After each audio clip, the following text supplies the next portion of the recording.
Welcome back to the rise of Legion Apex Legends. After day one, we thought Reignite would be the name on the tips of our tongues, but no, it was Revenant to take that number one spot after a dominant 5 games. Ruthless bloodlust cascaded upon them, and they just tore through anyone who dare look at them the wrong way. However, for the remaining 5 games, or for the next 5 games of today, I cannot talk you through it alone. I'm your Castle Crabber 3. I'm joined by the wonderful Crips. How you feel about this one, bud? I'm doing really well. Thank you so much for the warm welcome, Kramer. I hope you're also doing well after the myriad of wonderful performances we Much got to see better. yesterday. Yeah. And this is gonna be even more interesting, right? Because today we have two different groups playing each other. Yesterday we had A and B. Today we've got B and C. So all the teams who are in the B group, obviously they get a second chance to prove themselves. But all the teams who are in Group C now, I'm assuming they were just chilling yesterday and watching the games, watching what the people react like, how they like to play, and where they like to drop. So they're gonna have a tiny, tiny advantage Mm. simply for the early game drops. But after that, even they're gonna have to work on the spot to gather information. You're absolutely right. Is there a team that you're kind of looking for here? For me, it's X10 Crit. I think they had quite a disappointing day yesterday, and I think today may be one of their few days left of redemption. I think X10 has a damn good chance today, especially with Mm. some of the top teams like Reignite and Team Burger not in the lobby. They're gonna get all the room that they need to run rampant. Sure, there are teams in Group C who can also stop them in their tracks, but let's be honest, other than Revenant and Reignite, there's not all that many teams who can create so many problems for you. You Mm. know, in comparison.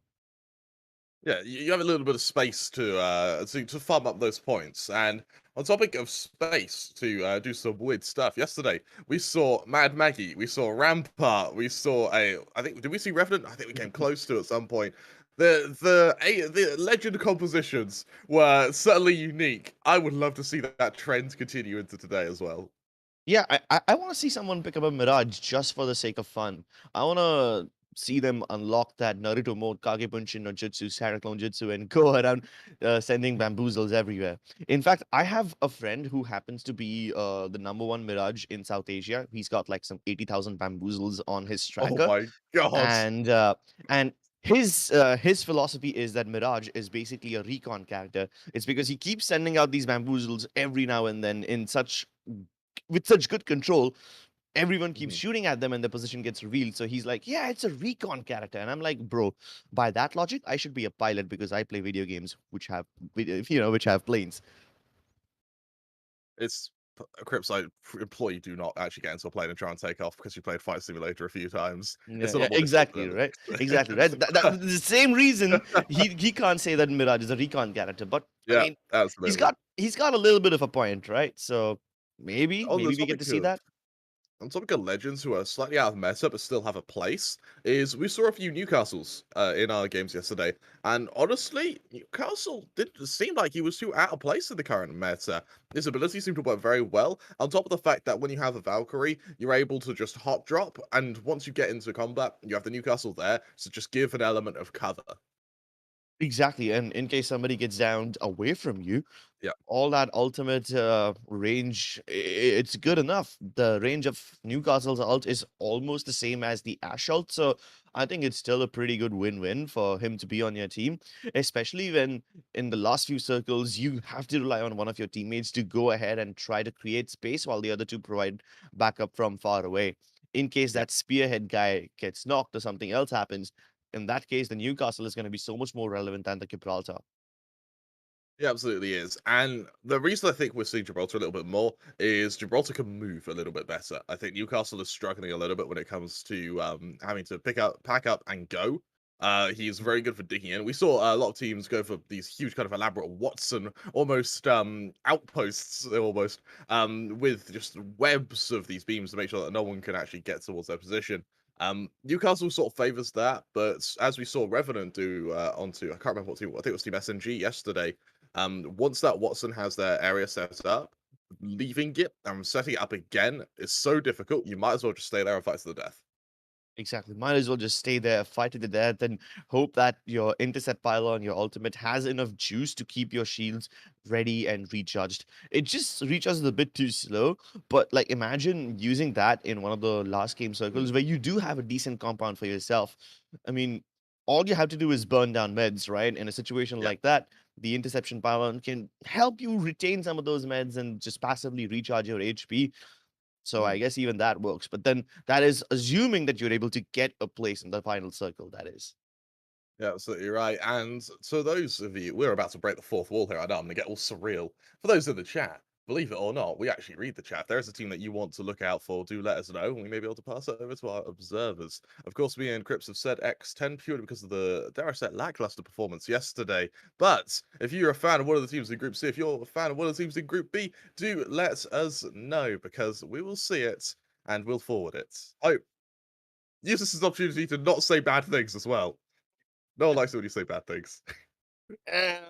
I'm pretty sure that all the people in the chat who are looking at this tournament are definitely going to have some of the other favorites, and I'm Yeah. sure they're looking forward to see their favorites. But inside of Group C, there's plenty of teams today who have just come Mm, through from the qualifiers.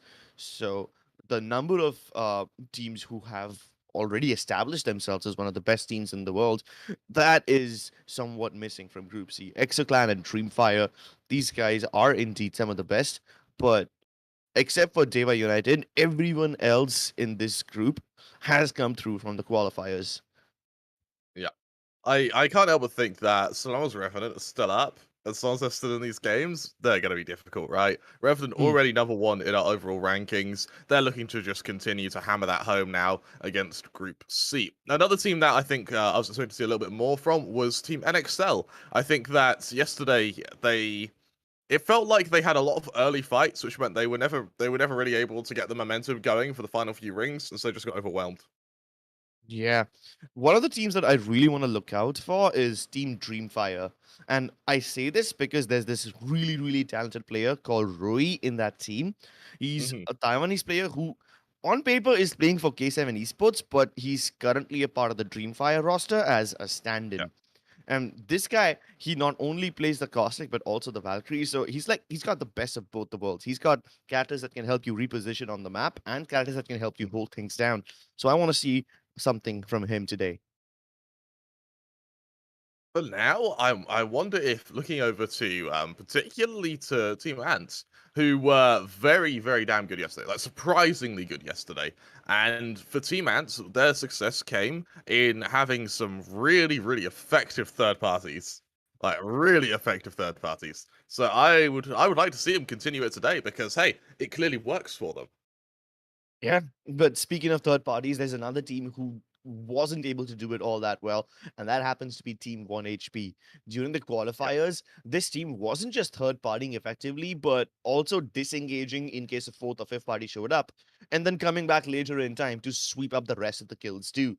Over here, they're just simply not able to find an escape pattern, and even when they do go in for the third party, the fights go on for Mhm. too long, which invites more teams into the picture, and obviously that's not a good thing for 1HP. So they're struggling. At Yeah. least they were yesterday. Let's see if they're able to bounce back. Hopefully they will. Hopefully they will. However, it's yeah, with 5 games, you do have a little bit of space for looking at the current scoreboards. I think you have the space to lose badly 1 or 2 maps, so long as those kind of final 4 or 3 maps are played exceptionally well. You do have a safety net, but that safety net is not going to matter if you lose your first game instantly. Then all of a sudden you have 4 games ahead of you, which you need to consecutively play out of your mind. Exactly. I mean, the mental pressure also adds on to it, right? Because some teams have very different ways of reacting under pressure. Some of them will become even more calm and composed than they usually are, and they will just try to chill and play. Whereas the others, they become Hmm. hot-headed, they try to exact revenge and whatnot, and that ends up, for the most part, backfiring on them because then they're just actively looking for fights so much more. Let's see if any Yeah. of these teams try to move towards these polar ends of the behavioral spectrum, but I just hope that they can keep themselves centered. I have to wait and see. Just so we will be able to head into our first game. Of course, X10 Crit was my team to watch out for, but with Revenant in Group B, I can't help but think I think I already know who's going to be winning this. I'm really feeling Revenant after the domination they showed yesterday. Bear in mind as well, as the day went on, they just got better and better and better. That final game was almost flawless from them. Exactly. I love the way how these guys turn disadvantageous situations in their favor. They were using Mm, the resources of their enemies. They were keeping their own resources, in particular that Gibby bubble, in their pocket for so long. In fact, you remember that little place where they were holding, right? That massive web yeah, of Watson fences over there. They had to yeah. get out of that area, go towards the center of the circle, and they still didn't use their bubble. And I'm like, how do Mhm. you maintain such calm and composure? How are you able to find cover even in a massive open area like this? So that quality is going to be super important, especially because in the last few months, the meta is shifting in a position where the team that forces out their bubble at the very end is the team that ends up winning. Of course, with Mhm. the addition of Newcastle and Mad Maggie, the Apex devs tried to change that Gibby bubble meta, but it still is pretty damn prevalent. Do you think that means we're going to be seeing more Man Maggie today? Probably Uh, not, right? I I would love to, but probably not. Probably Probably not. not. Wait, I feel like the only team here that's had the confidence to really bring out these weird compositions has been Reignite. And of course, with them being in Group A, we're not going to see them until tomorrow, I believe. But for Group B, what I'm interested in now is do Revenant get focused? Do Revenant get sniped by one of these teams in Group C who are looking to just take a name? Um, Maybe considering that they're up against a new group and they are the ones who've been doing the research. They were watching the games yesterday. I think Revenant's drop locations at the very least will be revealed, and let's see if someone tries to contest them right at the start. As we jump into the first game of the day, ladies and gentlemen, we are flying over the skies of Fold's Edge, going from the southern to the northern side, bisecting the map vertically, and let's see if the teams are able to find decent spots for themselves. Let's land over there. Main thing I'm watching out for here is mainly going to be who's going to be going for that high loot zone, who's heading for Climatizer, because as we saw yesterday, a lot of teams actually just ignored the fact it was a high loot zone. Instead, they just went to wherever they were comfortable. Early damage already being done now to Team Northside Esports as they try to force out the Gibby bubble. They just jump to the other side of it all of a sudden. This is turning into a huge fight to have. Bear in mind, they've only been landed for a couple of seconds. The Spitfire at point blank trying to do the damage it can, but Sayan is going to get overwhelmed. Down instantly, is traded. And for Northside, that's an instant opening. Oof, at least things didn't go south for them, pun intended. But what's concerning me over here is that if so many teams are gonna go contest each other right at the start, then certainly some of these players will not have as many points towards the end of the day. And imagine Yep. having 2 or 3 of these bad games right at the beginning, especially on World's Edge. We're going to be playing 3 maps of World's Edge, by the way. They need to figure out a new landing place or figure out how to go ahead and win that place for themselves. Speaking of places, here comes another battle. Early drop contention towards the side of Thermal Station.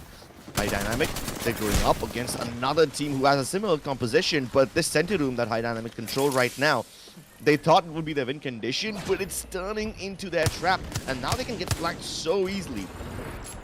This is now, it's turned into their prison, hasn't it? Dirty Laddie all around them. The Gibby taking so much damage here. Desperately trying to stay alive without shields, without ammo, without hope. They come out swinging, downing the first. However, they lose the teammate in the process. Beautiful shot with a 30-30. Can he keep his team alive here? He sees that dance around him. Valkyrie goes to the other side. The third 30-30 shot. Oh, it's incredible. The 30-30 brings Team High Dynamic Gran an instant wipe off of the back of some miracle plays from a prestiged marksman. Weakness extends through generations. Imagine I having see. 2 marksman weapons, that too in an early game fight when all your opponents have the more appropriate amount of weaponry for that range of a battle. I mean, that's probably why their name is High Dynamic Range, right? Regardless of the range, they can make the marksman work. Let's go be quadrant out here. It's, We've had a split here. yeah, We've had a fairly aggressive start, haven't we? And now we're in a bit of a calm before the storm. and I see so many teams already gravitating towards the south. Take a look at Wydon, Draw, and the rest of the boys. They just went from Fragment East towards Lava Siphon North Building, and now they're going towards Lava Siphon South Building. Little do they know that Dewa is right around the corner. This could be yet another fight that begins here, and I don't think this particular team is prepared for it. Bear in mind, we've seen that second zone as well, so you really need to plunge yourself down south if you want to be able to get into that next zone. Already at point blank, EXO Clan limited armor, but the Peacekeeper has its damage there. A lot of output from Kilopes there, and now with the follow-up, his teammates join him. Yes, Killer's fallen, but the damage may be enough. That may be enough space to bring up his teammate. And now they hunt for the lone player left standing. The Valk already low on HP, just trying to outmaneuver himself there. Point blank, caught out by the shotgun. The Phoenix Kit isn't finished. And with that EXO full, it's Revenant to be their killer. And aptly so. We said Revenant were a team to watch out for, Crips. And as it appears, for good bloody reason. Well, right off the bat, they start things off by killing off one of the stronger teams in the lobby. And while Ziki was trying to go for a flank, his other two teammates ended up engaging in a bubble fight, where obviously the numbers advantage matters. All the members of Revenant Esports stuck close to each other, traded each other well. And even though Ziggy, he managed to get off the res onto the Gibraltar, it just simply wasn't enough. Revenant had too much momentum at that point. We could cruise over here. Look at the space that BRP have right now. There's not a single team in their area. They're going to be able to just dig in at this point. They already know where the next zone is. Just dig in, buckle up, and get ready for what's going to be another fairly intense battle for our 4th or 5th ring. DreamFire, or another gold shields up on the Gibby. Elsewhere, Bomber Boys trying to do a bit of early damage, avoiding the Valk utility, but it's a lot of damage being done to them now. They could be in big trouble. It's only the Valkyrie left. Yeah, and she does have a shield battery, so by the time she goes up and pumps her all the recharges up, but her teammates will already be dead. Plus, she can already hear the enemies getting revived, so this is a desperate call for her to go ahead and try to stop it, but she never accounted for someone to be at the top of that house over there. And Esports make quick work of this team. They dispatch Bomber Boys off into the horizon and make their planes crash. The plummeting screeching of the Jericho sirens going to be heard around the map here as Northside looks like their second team of the day. Already taking a lot of gunfire from actually 2 different positions. They're going to have to just buckle up, get into this building, and wait to see who dare push them first. Yeah, and it's not like they can escape either. They were already getting shot from the eastern side, and now, while the team towards their west is a little far away, it's still not worth the risk. They have a decent spot over here in the zone, plus there's a respawn, I'm sorry, not a respawn beacon. There is a respawn beacon, but there's also a survey beacon close by. I think that's the one they're more interested in. So Revenant Esports can continue holding. Revenant are in such a strong position at the moment, really. There's one only on gold shields. They've already got purple on most of their players. Furthermore, they're in such a strong position with the zone as well, because their far south is just the end of the map. No one's going to be able to outflank them. Instead, they now have free reign over anyone who's attempting to rotate into this position. And you see it there from the Gibby. Pot shots with the charge rifle. But it doesn't matter. At this range, you have free reign. Exactly, and since you're towards the edge of the map, literal edge of the map, even more south than the actual thermal station POI, I don't think there's going to be too many teams who even want to fight you here in the first place. Sure, you can take long-range pot shots with the charge rifle and farm up your red shields pretty easily, but nobody would be foolish enough to full send it over here. Unless the circle tries to also move in this direction, and this becomes, this becomes like a prime spot in the 3rd or 4th circle. Unless something like that happens, then I don't really see this becoming a problem for Revenant Esports. They can continue being here without any repercussions. Making contact with the enemy. Forget making contact with the I'm enemy. wary of something behind them, I think. But for me, what's going to be interesting is how do they move for the final zones? Because if this zone after the next one favors them, they've won the round. I genuinely think they've just won the map, because they are so dug in such a strong position. The only way they're going to be forced out of this building is if they're flanked by about 4 teams at once. Oh, and okay, that sounds like something straight out of a horror movie, something that I don't really see happening. Flanked by 4 teams? You're gonna need a lot of players to try and get them out of this position. Exactly. And why would they even want to leave this position? On paper, Revenant Esports, this is the perfect compound, right? They've got the ring scanner over here. They've got the respawn beacon over here. If something happens, then they can easily reset. But since this is towards the southern part of the map, the teams have to go through a lot of other people in order to even get here. So that's going to be the tough part. But they have a two crypto drones around them. Obviously indicating that there could be two different teams around them. But none of them are willing to reveal themselves. I like the fact that the second they heard the drone, they all just gunned it straight into the building so they could avoid any unnecessary detection. For now, there are teams approaching them. Question is, will they be able to stop them before they get into this building? Or is this going to be a close quarters engagement? Well, NXL, they are a little towards the center of the map. This compound that they control gives them a direct line of sight onto any team who's trying to enter from that train station region. I'm sorry, not even the train station, the train tunnel region to be more precise. But let's be honest, who on earth would actually want to go there unless they had no other choice? That seems like a place where you will instantly get crushed. But Revenant Esports also have plenty of bad neighbors right now. More teams coming in from the south rather than the north. Dewa on top of the tower over here. They also have a decent enough vantage point. And at this point, the game turns into a little game of chicken. Whoever leaves their compound first, whoever leaves the nest, is going to be the one who gets focused on. It looks like for Dewa, they're in a position where they actually can just burn as much ammo as they want from this charge rifle, just to really try and impact some of these players. They're just at range. No one's there to challenge them. No one can risk running the gauntlet in the open. Point blank Revenant, time for their fight, and there it is. That car rifle, one mag, all to the cranium of his opposition. And like that Revenant, they ruthlessly, mercilessly dispatch the first team that dare set their gaze their way. Oh, but there's still more people coming. Oh my The Peacekeeper pop is amazing. Belton does have a little opportunity to get away, but not side Esports. Is this flank going to be successful for them? Because they're already getting plummeted from the other side. Some other team is taking long-range pot shots at them, and that ruins Northside's push. Gives Revenant Esports enough time to reset. I like the disconnect. I really like that north side just back off there. They hightail it, and then they attempt to potentially take another day. For Revenant, they also lost a fair bit of utility in this process, but that won't stop them from pushing here. Oh my god. Revenant Esports are actually going in for this one. You have Neku and Emilzai burning alive. It's just Cyojin left. Can he channel his inner Cyojin? Can he go super mode today? Maybe even show us a little bit of Ultra Instinct power. Revenant Esports decide to back off. They go back towards their original compound, away from that one. They've already secured 2 kills. And there is still a third member left from Northside Esports. Now, it is possible for him to collect the banners and go in for the respawn once again because, you know, it's so close.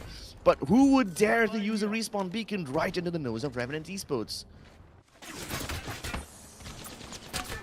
It would be bold, wouldn't it? Yeah, a bit It too would be bold. very bold. For Team NXL, they're in a position now where, even though their weaponry isn't great, a lot of them still on blue shields, they're in quite a good position with the high ground, and they can just get a huge amount of damage output on anyone who just has to rotate past them or under this bridge.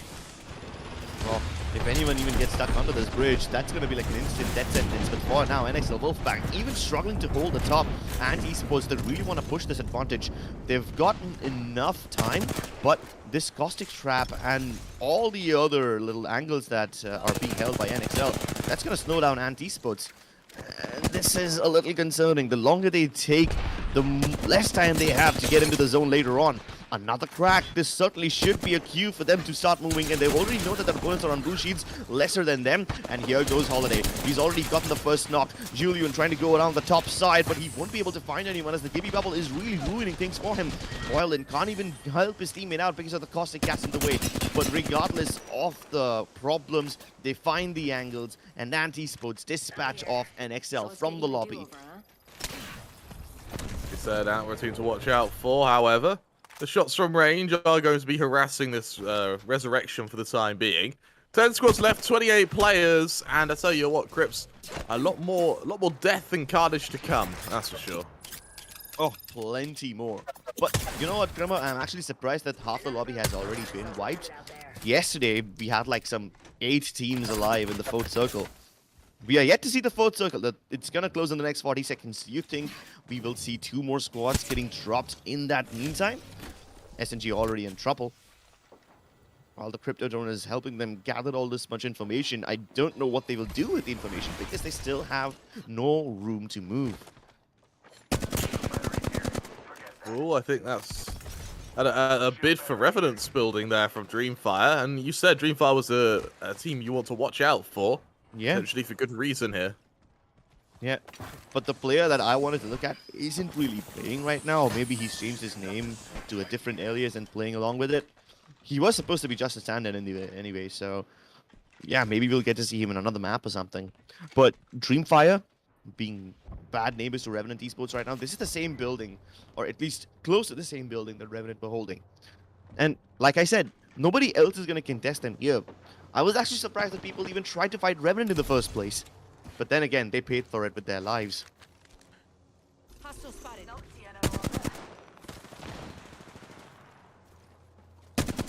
Early damage being done here, and trying to harass anyone using the shield, using the zone almost as a barrier to prevent anyone from coming close to this position. Waiting for the Wraith portal to reveal itself.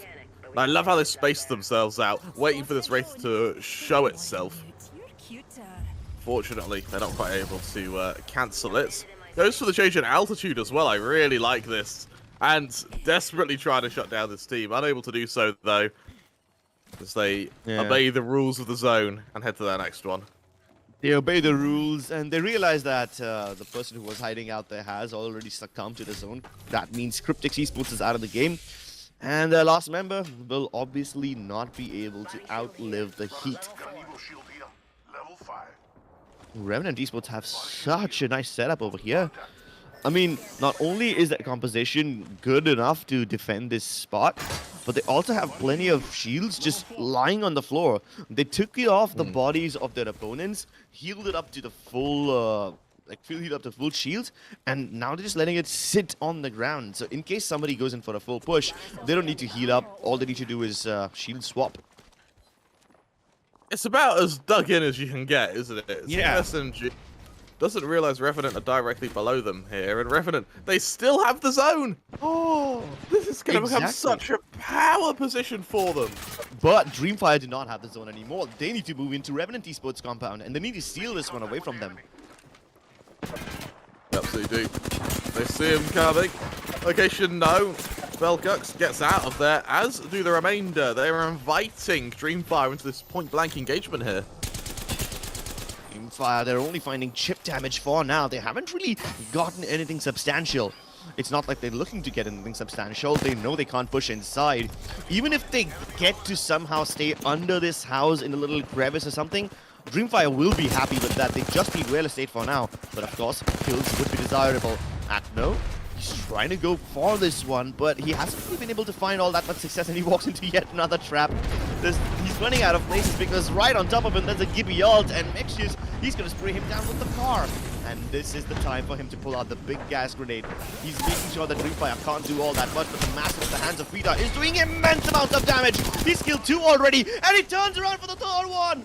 Are you serious right now? DreamFire 1v3'd at the hands of Pete.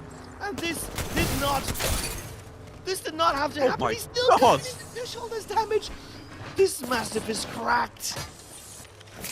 He's going on a rampage. And now this building that was initially Revenant's stronghold has become open season. It's the hunting grounds, it's the dungeons of despair. And with every single team realizing that this is the limited hard cover left for this map, everyone is holding firm. No one wants to give it up. And just like that, Crips, all 3 teams sit and hold their breath. Oh, Hewan Gaming. They timed their attack well enough to get inside the compound, but not well enough to catch DreamFire and dispatch them for good. And DreamFire also realized, yep, these guys are right above us. We need to get out of here. There's absolutely no reason to fight over here because it's still a long way into the zone. So they need to finish off Airborne Gaming or completely ignore them, maybe use a Valkyrie and get towards the center of the circle. Hostile spotted. So you're right. Oh, high one. They don't know about the players below them. They could be outflanked here. Search right here. Spotted. Oh, this could This be is worse. perfect. Exactly, like imagine they are sending Havon ahead to be the meat shield so that they get beat up by all the other teams who are already inside the zone, and then they follow up behind Havon Gaming just to take up the position that Havon has already worked so hard to acquire, steal it away from them. See a lot of arc styles get deployed. A lot of nades actually getting thrown by high one. Just trying to catch out these players, having to drop to the shield battery. Draining some utility, but their flankers still haven't revealed themselves. They're still playing the zone. They're still playing for time here. And it's working absolutely beautifully for them. Gibby Yoke comes down. The timing is perfect. BRP in some serious trouble here.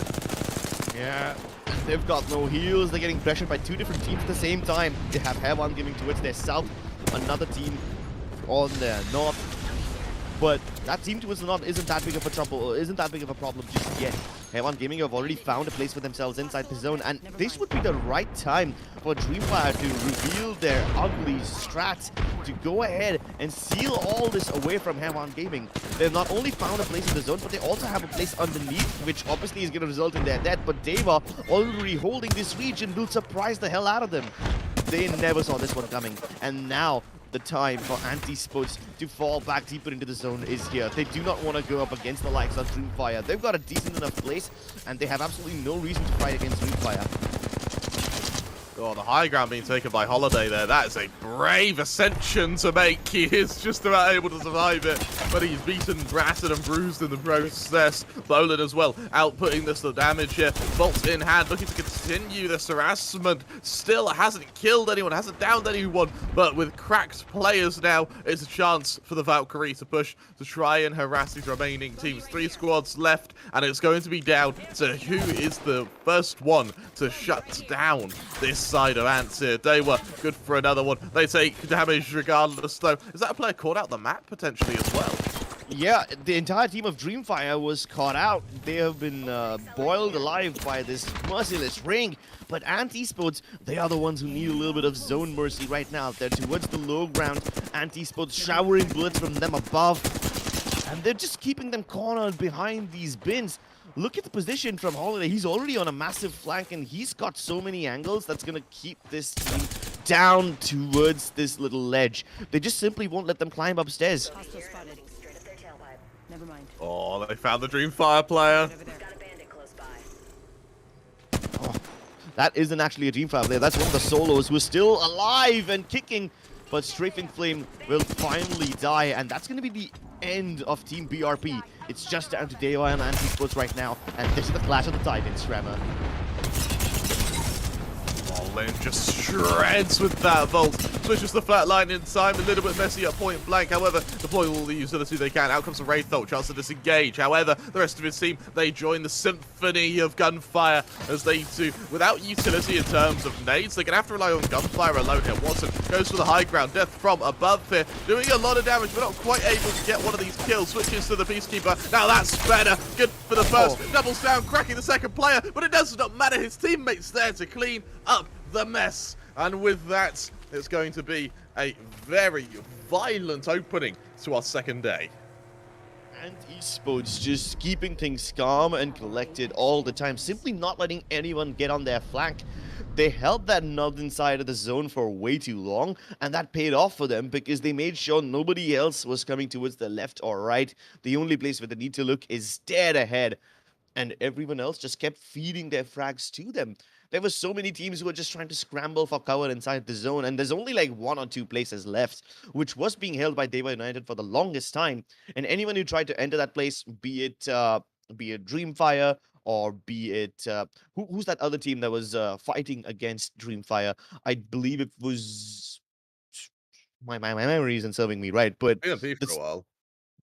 yeah, even BRP for that matter, they tried to get inside there, and Dewa Esports just completely destroyed them, not letting them hold the underside of that cliff.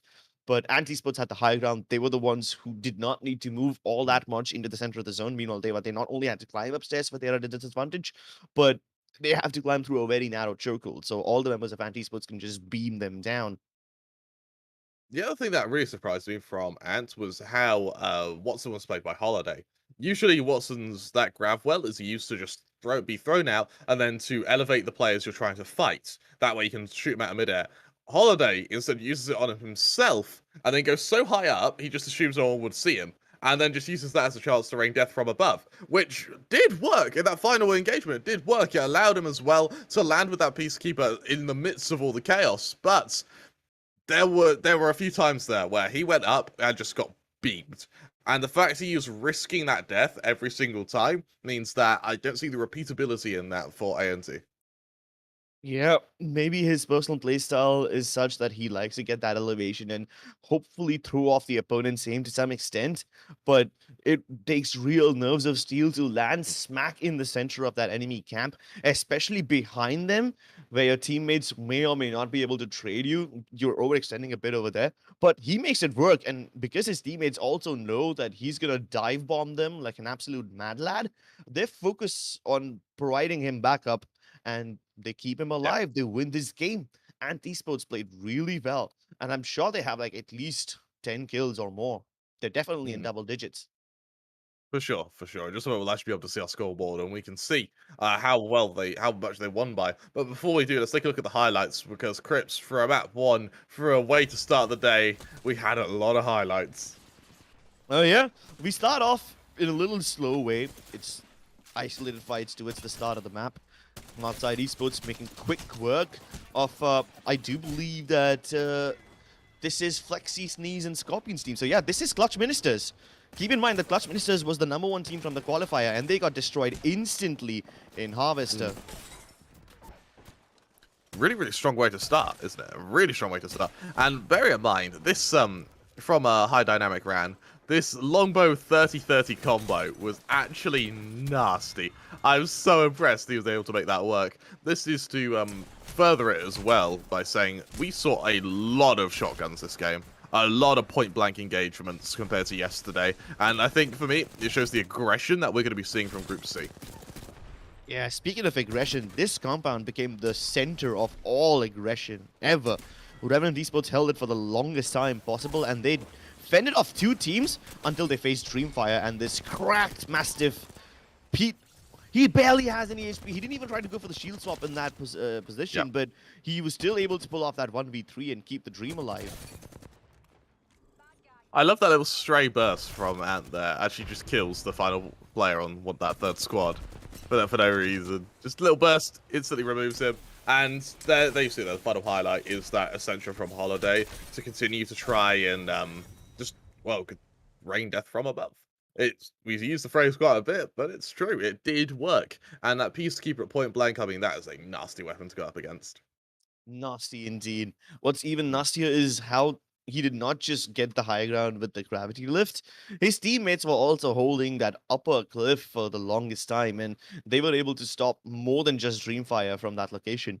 I'm sure they must Yep. have gotten 1 or 2 kills from these straggling rats also, who were just trying to find a safe place to call home inside that last circle, but there was just simply nothing left.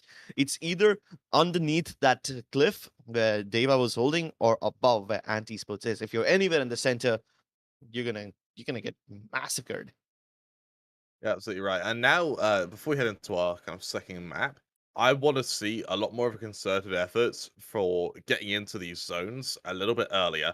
We saw that, particularly Dream, they ended up being trapped on the lava because they just rotated so late. They had no viable way to actually get into that zone. It meant they got eliminated a little bit early. If the adaptations come in, I think we are going to be seeing some very chaotic 4th and 5th rings, but it entirely comes down to how they modulate the aggression of Group C. Yeah, it comes down to how they modulate the aggression. We saw several Group C teams who got massacred at the hands of teams from Group B, which makes sense, right? Group B are the teams. Group B has more invited teams, and Group C is more along the lines of qualified teams. So they're gonna have a tougher time regardless. But all the teams from Group C, if they can figure out a way to avoid fighting one of these invited teams and just feed on each other, try to kill the weaker prey in the pack, then maybe they can farm up some points. Then maybe they can stay relevant and maybe even get into the top 20. Maybe they can stay relevant. We'll have to see. But Crips, is there a team that you think needs to really step it up now moving into our second game? That you think had quite a disappointing opening? Definitely Clutch Ministers. Mm, These were, the bunch of players who were pushing the entire lobby in the qualifier. I mean, they were the ones who pick up a lineup like Valkyrie, Wraith, and Octane, just full fighting build, absolutely no yep. defense. And they go around massacring the lobby, right? So Mhm. if that is their playstyle, I'd like to see some of that today. And even if they go for a little more normalish playstyle, like pick up a defensive character or, not play as aggressively as they were doing in the qualifiers, that would also be Mhm. desirable. But over here, they didn't even get a chance to show themselves. They got eliminated right off the bat. Justin Harvester dropped against I believe it was Northside Esports. So yeah, Yeah. I kind of want to see them win at least their initial duel. Then we'll see Mm. how they do in the late game. I'm surprised they even have to take an initial duel, to be honest. I think that out of all the points of the map, I think two of them had an early engagement on them. It's just unlucky that Clutch Ministers happened to be one of the only two, right? Hmm. That being said, if you are the team that was number one in the qualifiers, if you are the team that everyone's watching out for, then you are expected to win those initial duels, those hot drop duels here. And for me, yes, I expect them to win the next one. In fact, I don't expect anyone to drop with them for the next one. I suspect they're going to just fan out and go to a very uncontested area. I mean, are there even uncontested areas left? We saw that once again, Overlook was overlooked. Fragment West was a little more empty, rather.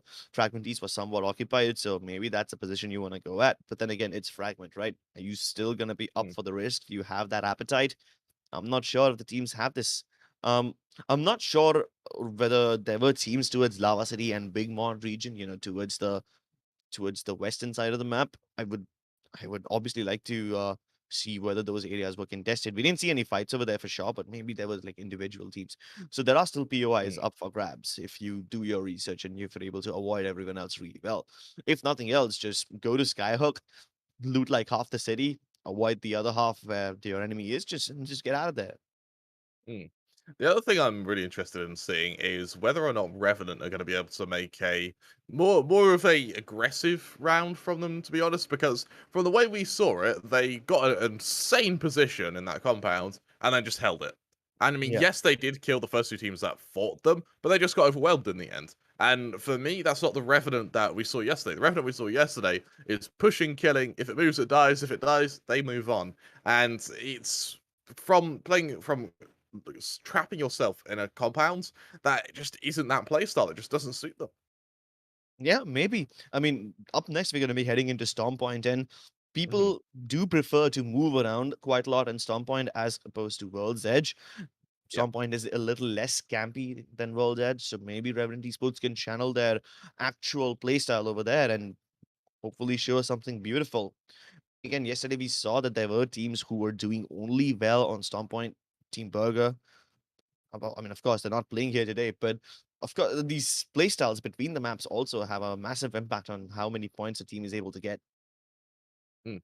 Yeah, absolutely right. In just a moment, do we go to break or are we going to be going straight into our second map? I believe it's straight to second map from the length this I, has been. I mean, yeah, Oh, we're going to a break. We're going to a break, everyone.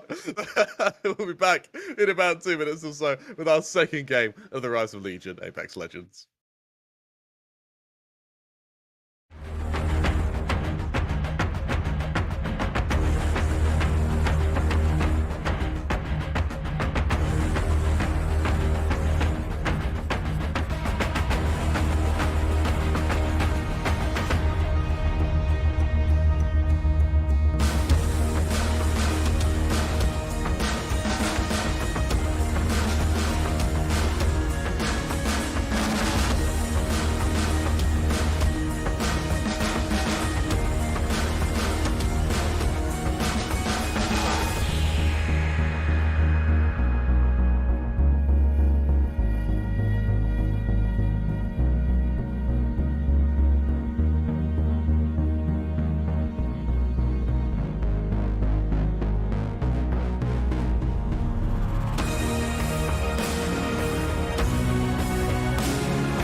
Welcome back to Rise of Legion, Apex Legends. We saw game one in which Ants were able to make a very nice inroad. After the success of yesterday, they continue it today in taking our first map.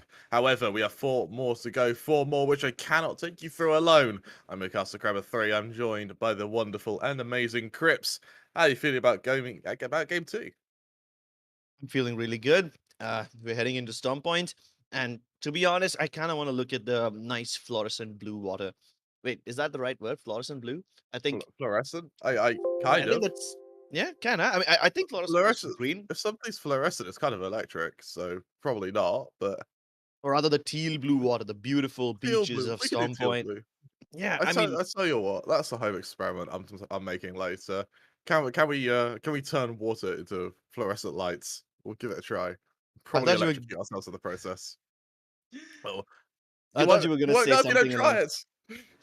Yeah, I thought you were gonna say something more along the lines of turning water into wine, but sure, I, electrocuting yourself if sounds I fine. had that talent, I would be passed out on my sofa downstairs right now. Unfortunately, I do not possess that talent as much as I wish I could. Oh, well, I'm sure you'd have a lot more talents, such as even walking on water, if you could turn water into wine. But let's take a Right. look at the scoreboards and let's see who can't walk on water, but they can at least walk on top of the corpses of all their enemies. Let's see who's at the top.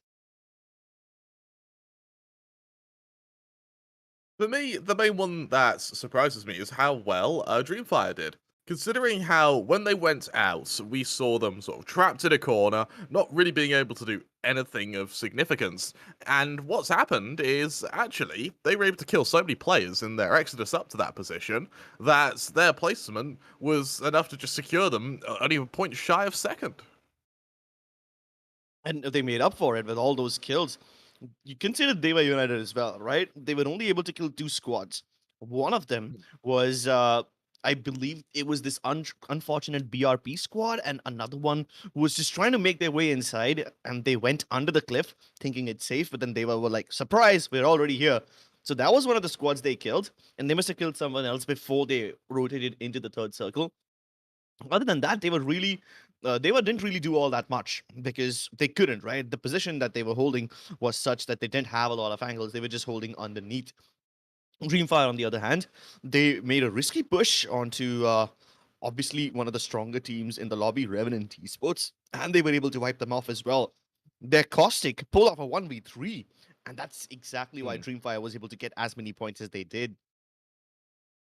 They their Dreamfire were very good at point blank as well. I mean, their shotgun usage was just incredible.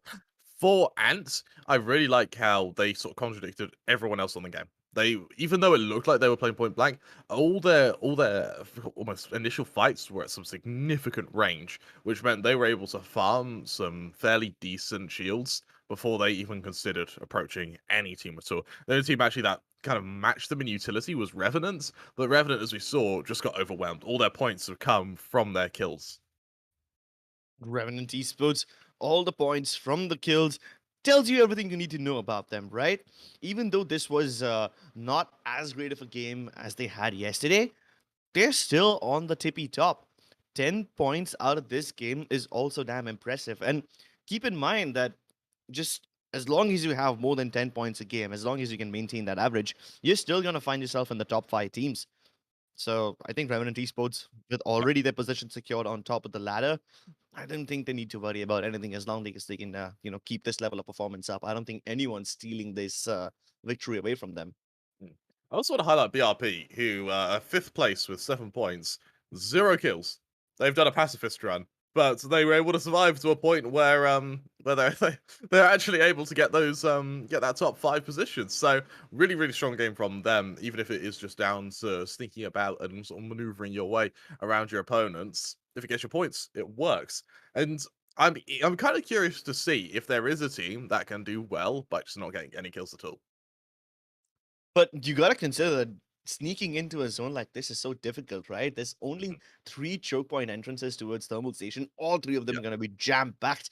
Plus, even if you want to rotate towards the center of the circle, you're going to have to go through not only a massive open area on the top of the cliff, But once you Yeah. actually get past it, you have to dodge all the lava rivers and so many other nooks and crannies where teams could be just waiting around the corner, and there's barely any compound cover available. So Yeah. the fact that you're able to survive in a zone like this itself is a pretty big deal. Yeah, it truly is. I'm interested to see if there's going to be any more sort of attempts to hunker down like Revenant did, or if it's going to be that same sort of aggression that you suspected that would be seeing, purely because the map does favor these faster plays, these faster approaches. And for Revenant, I think that is just their playstyle. So I'm expecting a Revenant to sort of pop off here. The other team I'm really looking forward to seeing is, I said in the pre-game, and they did terribly last game, is X10. They played really badly last map. So hopefully they can recover it moving here. Bear in mind that yesterday they did have a warm-up time as well. I'm kind of looking forward to seeing NXL.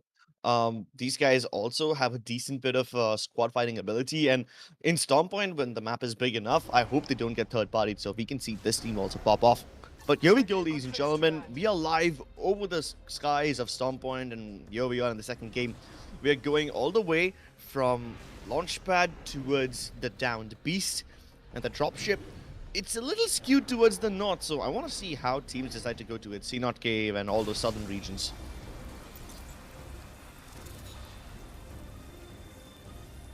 I think early fights here are going to be important, very important. But purely because we see high loot zone here being almost beelined by a lot of these teams, and Revenant may find themselves with a drop fight potentially here. In fact, Revenant really fanning out here. This is brave on their parts. It was the same strat I believe we saw Reignite do yesterday.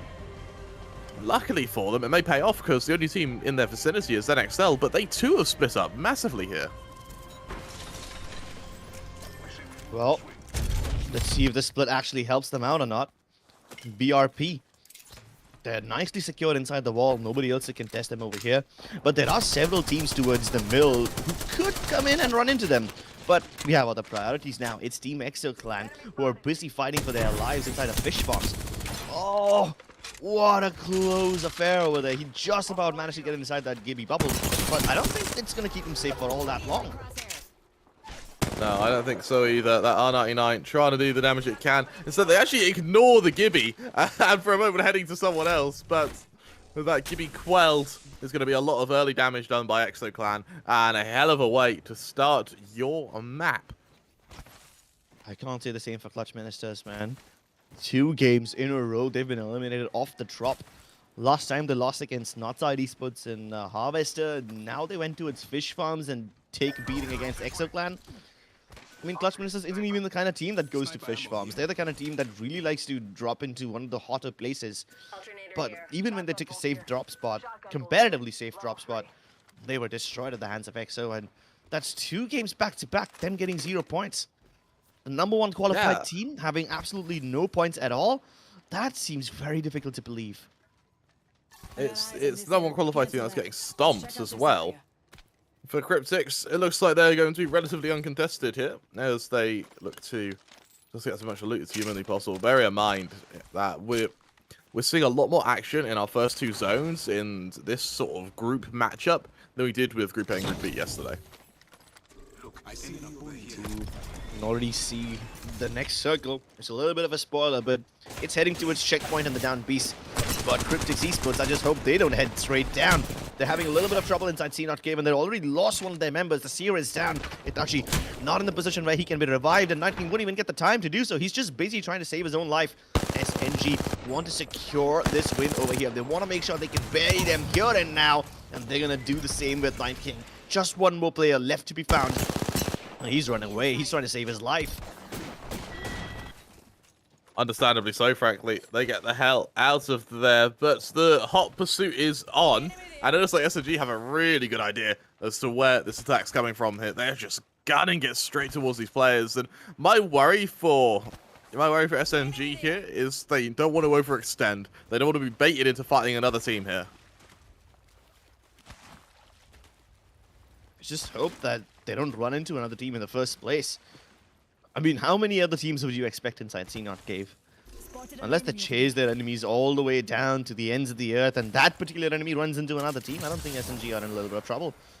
Oh, he takes a shortcut around the rock.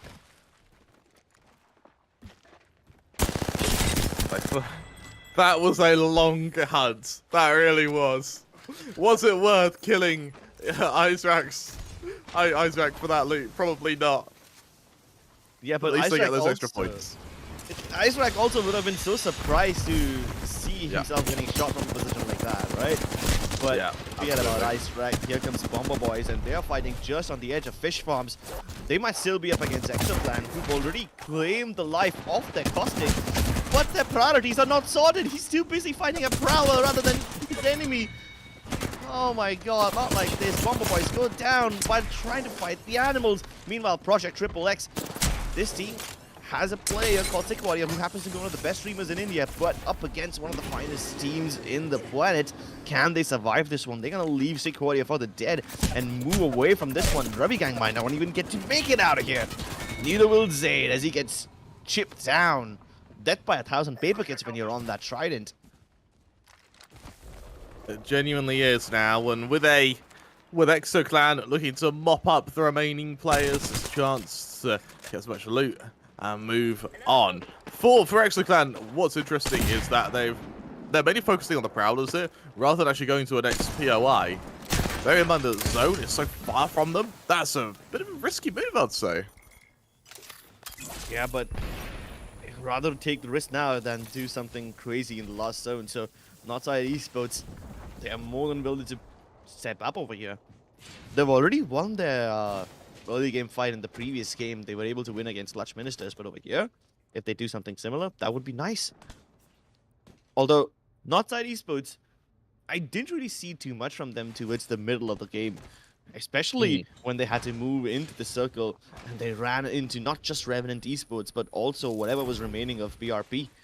Of course, BRP didn't pose much of a threat to them, but I hope something similar doesn't happen once more. And Esports also looking to challenge them over here, but they're just waiting for someone to move out into the open and end up getting caught off guard. Northside, who had a very dominant start to our last map, now taking a bit of an unorthodox route. Ultimate Around to Explorer here. potentially outflank a lot of these teams here. I think all they want to do is avoid getting spotted by the members of Anti-Sports who are currently on top. Hostile. Danger close. So maybe if they go alongside this wall and try to make it towards the... I mean, not the wall, the POI, the wall. If they try to go around that side, maybe they can get away scot-free. The angles from top do not let them see towards the eastern side of the map, so hopefully they can make it across. But then they're scanning the positions already, so it's not like they want to get away. Their intentions to fight has been made clear. Considering Holiday's second weapon here is a Mozambique, I can't help but think that App may be ever so slightly under-equipped, actually, for taking an engagement here. Hey, I would much rather have a Mozambique than an EVA 8 these days. Nah, Mozambique's terrible. It is terrible, but the EVA is worse right now. Oh, If you try to shoot a Mozambique in real life, you'll probably lose your wrist. thank God I don't have access to guns in real life. But Yeah. then again, Northside Mozambique's, I don't Esports think, a real thing. can already sense Thankfully. some of the other fight happening towards the left-hand side of this area. Now, we don't know who those two teams are, but I'm sure that Anti-Sports have a much better angle on those guys far away since they've got the elevation.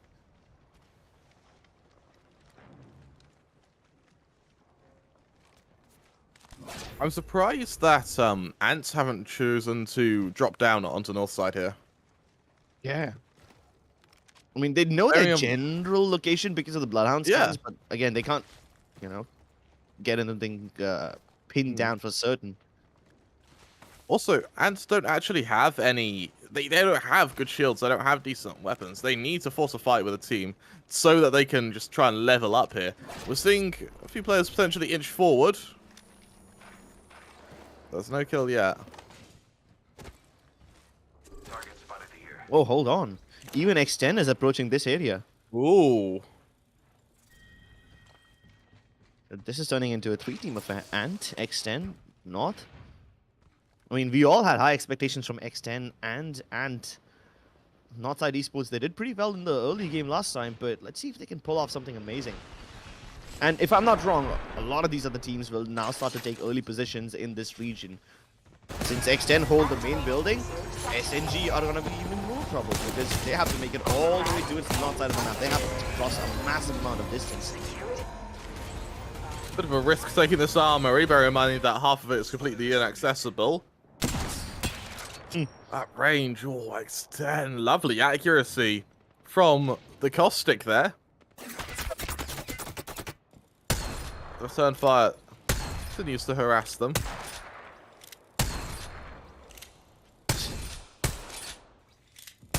Go ahead, shoot down that dragon.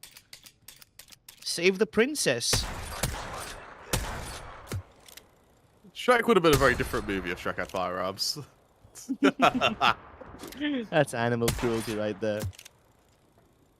I guess he's just trying to level up his Evo shield because he's like 5 damage away, right? So one more shot onto a dragon and he's gonna have purple. That would have been hitting one more shot onto a dragon though. You don't have to do him like that, Tremor. I'm sorry. That was toxic. It was pretty damn toxic. Oh, but a fourth team. Yeah. A fourth team has showed up over here, maybe even a fifth one. I see 2 teams in the trenches. So one of them is DreamFire. The other one could be behind, and that's a third team, by the way. There's already Anti-Sports on top, North Esports underneath them. We have X10 inside the main building, who have now exit and are trying to finish off the members of NXL. NXL full, eliminated 13th place for that team.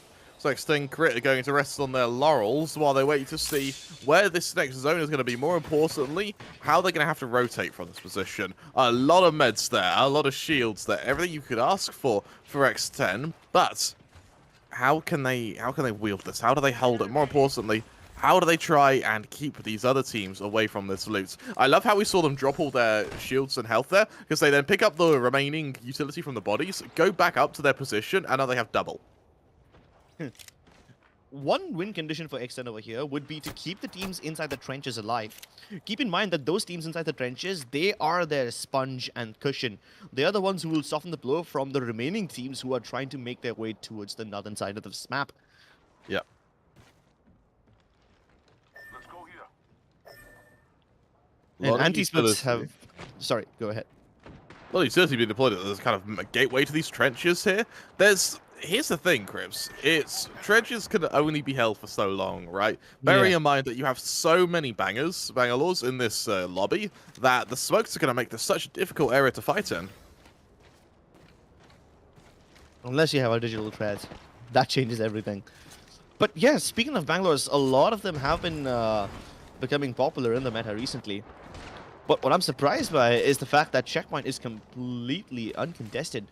Everyone is more towards the northern side of the map, especially towards North Bad, and not even the actual north, just the northwest. The other little compounds over there, the one which just got pinged on your map, that one's uncontested. Even the one towards the southeast of it, I'm sorry, towards the southwest of it, even that one's uncontested. There are still plenty of spots available for the taking. So this area can house a lot more teams. There's room available. But the rent, oh, that is quite high. You have to pay rent. You have to pay rent in blood. It's this rent you can only play once, isn't it? as the rest of DreamFire, they're waiting for an angle to sort of show itself here, to reveal itself. And I'm, as you mentioned, very surprised no one's gone towards checkpoints. Luckily, this next zone is going to be in the trenches anyway. But still, there was a lot of loot at checkpoint potentially. Yeah, you could use it as a staging area to come down here. I mean, there's this one narrow corridor that, from checkpoints, allows you to see all the way towards the tower of this place, of Northpad. And this is the corridor that I'm talking about, right? If you take that corridor downstairs, you will have a decent amount of cover for yourself. There are little rocks towards the side of this passage that can keep you safe from the teams in the trenches and from the teams in Not Bad. But yeah, if anyone comes from behind you, then you're kind of screwed.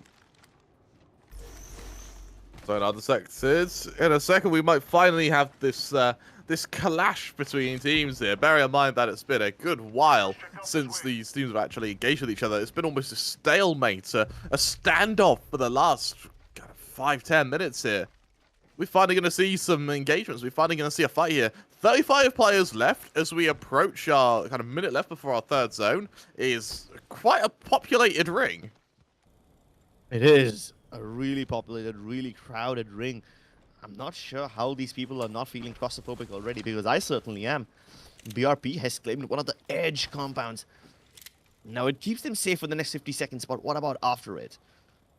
Surely they're going to have to leave someday. They can use the trenches and get inside, but keep in mind that you don't know what lies inside the trenches. You don't know exactly who's on the other side of this one. At least when you're upstairs, you can get some information, right? The only difference is if you do poke your head out, you're going to get smacked. It's like a game of whack-a-mole for every other team. Luckily for them, once that zone does come in, they can actually go to the edge of that tower and still survive. So they are in a reasonably comfortable position for now. As is X10 Crit, look at all the meds they have available for them. Oh, yeah? X10, they're treating this compound like how Revenant Esports were treating that house in the last game. They just got everything lying around. The meds, the shields. Oh, there's another fight happening inside the trenches. Two teams Gibby ulting. Not just Gibby ulting, just Gibby doming, my bad. But they did use the jump tower Valkyrie ult to get inside that trench region and start the fight. I want to see who those two teams are and what they end up doing to each other. If any other team even tries to participate in that particular one. But so far, we have no casualties. It's so surprising that there are no casualties yet. It's so surprising. Now in the sewers, under the trench network, under these watchtowers, we're finally going to have a fight. A lot of shots go off. It's going to be X10, the main targets of this attack. And they actually dive into the Gibbs shield here. They're not quite able to peek through it. Instead, they're going to have to rely on their nades to be able to do this. The odd caustic trap is going to be thrown out as well, just to try and aid in this process. But there's still no significant damage done. Exactly, and they can't even get the damage done. If X10 leave their building, they're gonna get shot from anti-spots above. And SNG, they might have just found enough space for themselves to stay alive over here. X10 no longer have angles on them. Anti-spots no longer have angles on them. And if X10 even tries to get the angles, anti-spots will take care of them. So X10 have no choice but to stay put over here and just be okay with the fact that there are teams above and below them.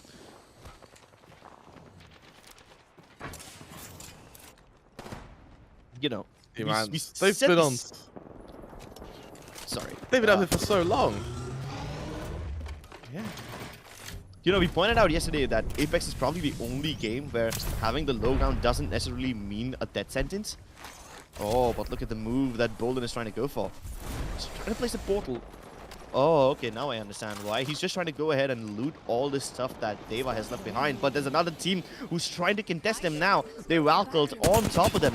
Behind them, actually, anti-spots. They still have the high ground, but now they can shoot in every direction. They've got X10 in front of them in the building, another team behind them in the water, and then they have Northeast Sports directly underneath them too. Oh, at this point, anti-spots have so many options, but who do they prioritize first? Let's scope this quadrant out. Who do they prioritize first? For me, Crips, it's a matter of just laying in wait. I feel like for Ants, just upgrade your shields. Just keep doing harassment. Just wait to see what the response is from these teams. See if any of dare push you. We saw Team 1 HP. I believe the Bangladeshi team, if I'm not mistaken, actually just cowering and hiding. Very much already a player down. They need to make up for that somehow. And waiting to potentially third party the final two teams is a great way to do that. Well, the zone moves even further towards the north. Now, forget about third party Kremlin. You're going to see fifth, sixth something party. In fact, the only party that we are about to have is that for X10 and anti-spots, because they have plenty of angles onto all these teams who need to find a way inside the zone. Otherwise, they're going to be super displaced. And so far, it seems like Rapunzel, well, she's letting her hair flow free and her bullets are deadly. Bandit close by, visual clear. A lot of utility being deployed here. And a lot of harassment from X10 Crit. They're all just continuing to pummel any team that dare peek them. Elsewhere, SNG, they're looking to make their way through the trench network, but they're almost wary of peeking into these players, knowing that there are so many other teams waiting. 27 players left, and we're about to get to our 5th ring, Crips. Oh my god, this is too populated, too crowded. I'm surprised that teams still haven't started killing each other. There's only 2 teams who have died in the last one circle. That is much lesser than what I would have anticipated, but all these underground regions will be negated right now in the next 1 minute 20 seconds. And X10, you can see that they've been waiting here for so long, but they just simply can't leave because anti-sports are above them and they can't even find anyone underneath them.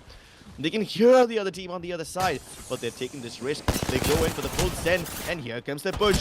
Nuturusama almost gets away with his life. 1 HP worth of health left, but he makes it inside. He makes it inside. That was too close for comfort. If the Nuturusama went down over there, there's absolutely no way to revive him. No way at all. They hold on. They cling on. And now for Team Ants, they've done nothing all game. They haven't had to do anything. They've just been harassing. They've just been holding. And it's actually gone so damn well for them. This high ground is such an effective point to work with. I know, right? But what's going to happen when you're forced to relinquish this one? Oh, they find an opportunity, and these birds finally get off their high horse and try to gather some points as well in the form of a third party. But so far, they're playing it pretty well. They're not overextending. They're making sure that even if they don't get the kills, at least they don't lose any players, but they don't account for another team to be on their left-hand side. And with that, Bolin, he's going to back out of here. Jalen and Holiday can continue holding angles, but Holiday's just simply not seeing anything. Oh, now he sees a Valcult coming out on top. Let's see where this team lands. BRP has taken the position that North Esports were once holding, and they have become the kill leaders right now. That definitely doesn't bode well for any of the others. Oh, there's the drop. Did it hit the black hole? I don't think it did. Instead, it's point blank from Holiday. Hit the bravery to go for that. Is he able to momentarily get away through the black hole? More damage attempting to be done here, but it's just not enough. It's all on to Bolin, who cannot open this door. Has to shield cell first. Gets ready for his engagement. There's that swing. There's that damage. But it's just not enough. Has to switch to the wingman now. Being swarmed, being harassed from all angles. Headshot for the first. Beautiful shot on the first, but it's just not enough. Finished off, taken down. And like that, and usurped from their throne as they watch over the trench network. Yo! Look at this angle! Okay, I have never been here before. I guess the only way to get up here is either if you Valkyrie directly on top or use that horizon gravity lift. This is such a creative spot. I've not seen this before. And let's see if it actually pays off for them or not. They're gonna have to leave here in the next 30 seconds, but hey, those 30 seconds are crucial. 2 or 3 teams could die in that time frame, and that should give them enough placement points to keep themselves afloat in the long run.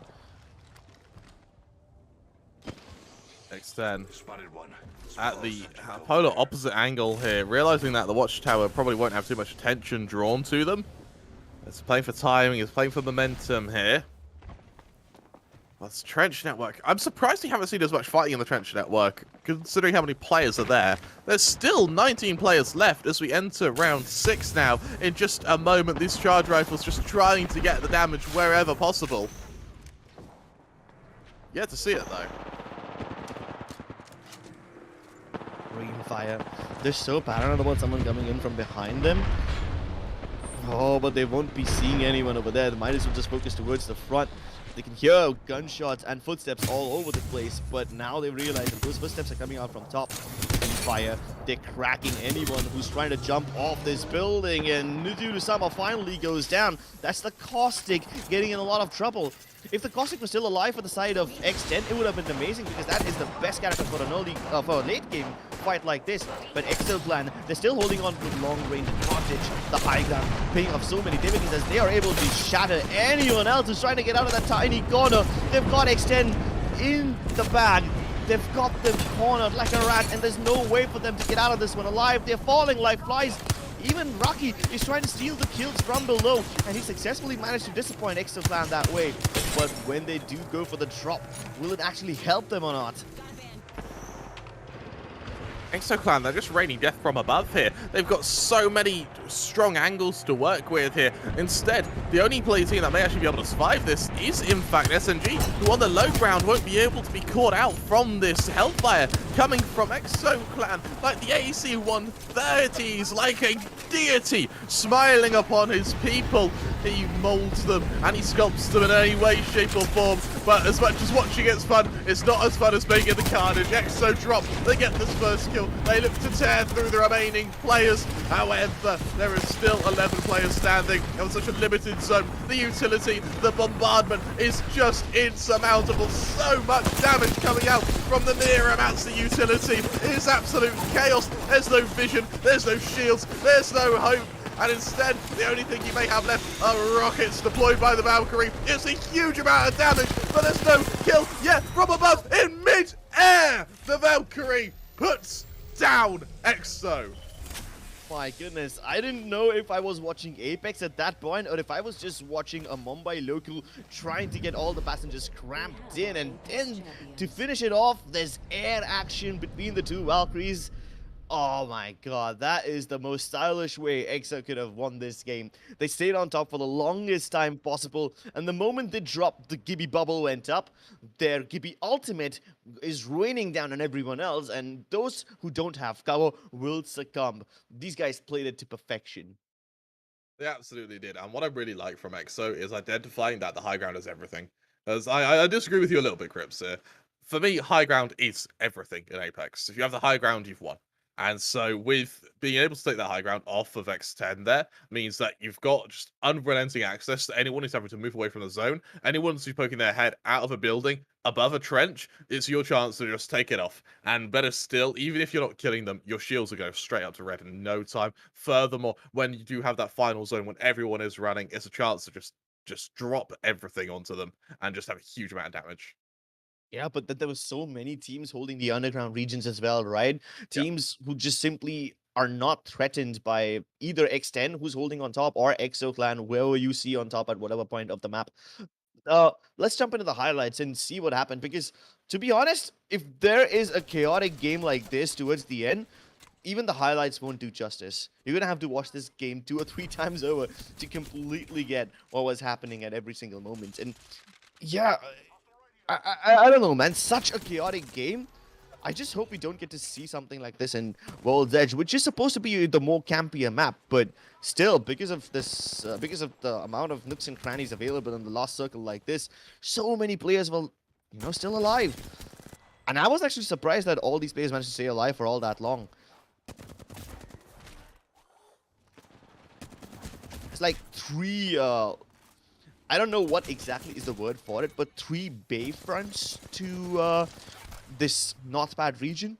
3 underground areas where there's bins and everything else. So 3 teams can find a house for themselves over there.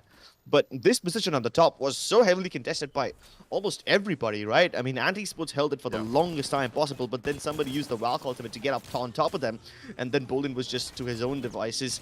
He wasn't able to hold off this relentless wave of enemies coming at him, so EXO just took the spot for themselves. Yeah, for me, that game, while it was great that Ant was able to hold it for so long, EXO, the reason they won is because they too had the high ground. You see this, right? Look at it. This is just cruel.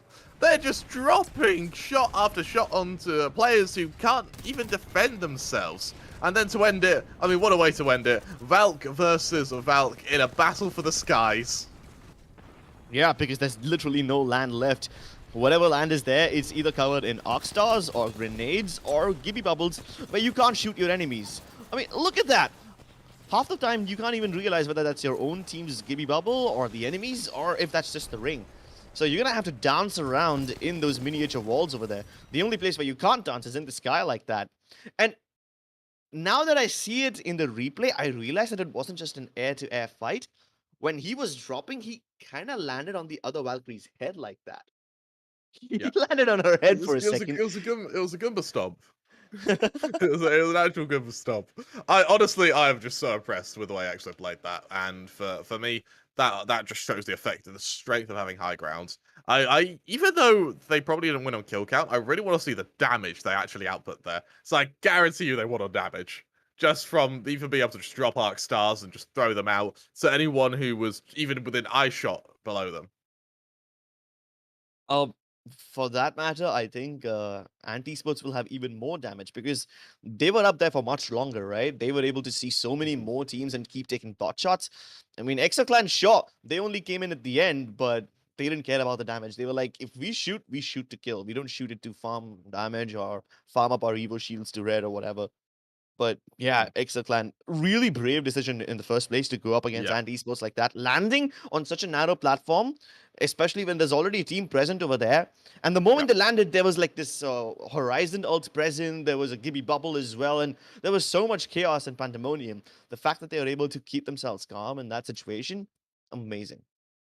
Absolutely amazing. And as we now kind of go up to the hype of game 3, suddenly Revenant are actually turning into it's like they're having quite a bad day, actually. And for X10, we said they needed a warm-up game. That was their warm-up game, map 1. They come to map 2, they looked bloody effective. Instead, EXO are the ones now who are looking to make their presence known. All of a sudden, Group C might bear some teeth here, Crips. Group C definitely having some potential, but there's still a lot of these qualifier teams who are yet to show up. The only team that I saw becoming somewhat happy in this game was Team 1HP because Mm, at least they managed to get inside the top 10. So this was yeah. definitely a much better game for them than what they had yesterday, but still, it's Mm, nowhere close to being at the top. And Clutch Ministers, they had two horrible games back to back. They were the first bloods in mm. both those games. Yeah, it's here's the thing: for if you are a member of Clutch Ministers, where do you drop? Because everywhere you've attempted, you try a passive drop, you die. You try another passive drop, you die. Do you just say Sonic, go for the hot drops? You're going to be fighting for that position anyway. You might as well have a little bit more reward there next to your risk. And for Clutch Ministers, yes, they did well in the Open Qualifiers. I think the Open Qualifier play style to the actual tournament is very different, though. And I think that's coming to bite them as a bit of a culture shock. I'm not sure about Culture Shock, but all the other teams who try to get inside this SA lobby while they're from the other parts of the world, they are shocking everyone else over here. They bring their own playstyle, and it's so much more deadly. But Yeah. I'm really starting to get concerned for the next game right now. I mean, we already saw how World's Edge ended in the previous one. Mhm. That was much slower in comparison to Stormpoint, and slower, I mean, movement wise. A lot of other teams started to position themselves early on, and I thought we would get to see something like that in World's Edge only, but even in Stormpoint, right at the second circle, we had teams who are already booking and calling dibs on some of these buildings in Northpad. Like X10 was not anywhere close, but they came in and took that main building very early on before anti-sports could even get Mhm. up on top. And even Northside Esports, sure, they probably wanted to get out of that region, go finish more loot and gather more resources. They just had no choice but to stay there for the Mhm. rest of the game.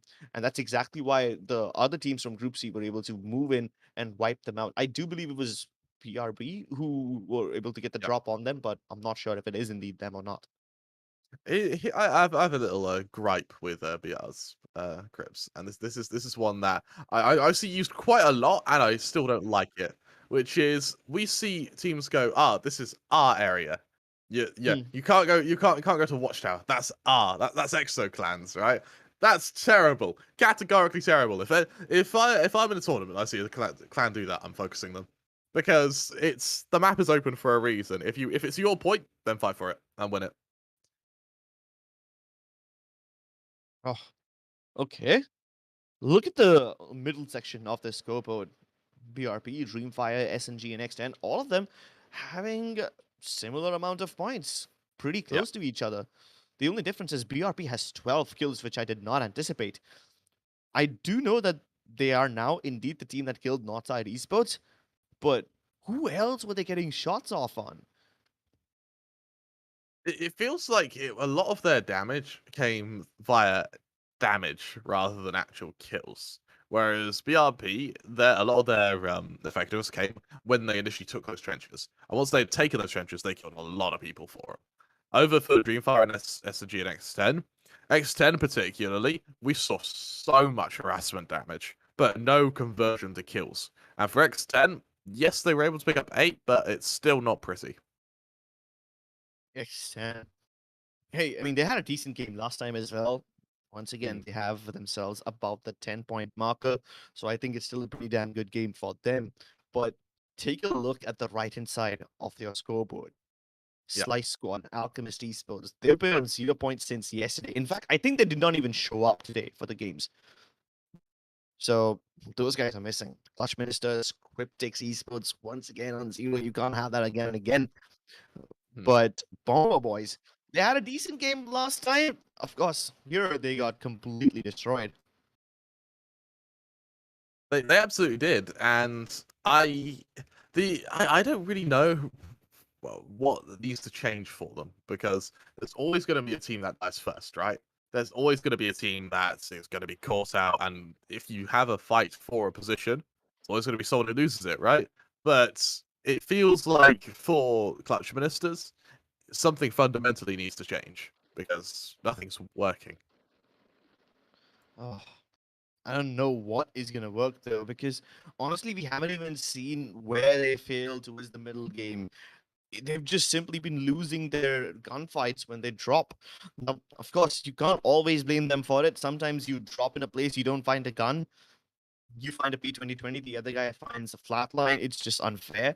So sometimes it does tend to happen, but then again, you can't have that happen again and again, right? 2 games in a row, sure, maybe you were indeed super unlucky, but if this happens for the third time in a row, then that's a red flag and something needs to be done. It absolutely does. Going into map 3, is there any team here you want to keep an eye on? I would say PABP, Potato and Okay. Big Brain. They did some big brain moves today. The position that they were holding, that Feels was unorthodox. it's pretty unorthodox. Like that's more of a rat position, but since I've never been there personally, maybe I was surprised. Let me know in the chat if you guys were surprised by that position or not. The one that they were holding on the high ground, not the high ground that was being contested by EXO Clan. This was more like a structural integrity of the map, which people can't even access all that easily. But since I haven't seen it before, maybe I was surprised. I don't know how exactly new or unorthodox it really is. It usually is a rat spot, but to fit an entire team in there, especially in a competitive tournament, now that is difficult. It will be. Now, judging by kind of what I show with the scoreboard, I believe A&T are currently first place ever so slightly. I think EXO hard second place, and then afterwards, it's either SNG or BRP. That's sort of my prediction of overall standings at the moment. We have the overall standings, which we'll see at the end of the 5 games today, though. Yep.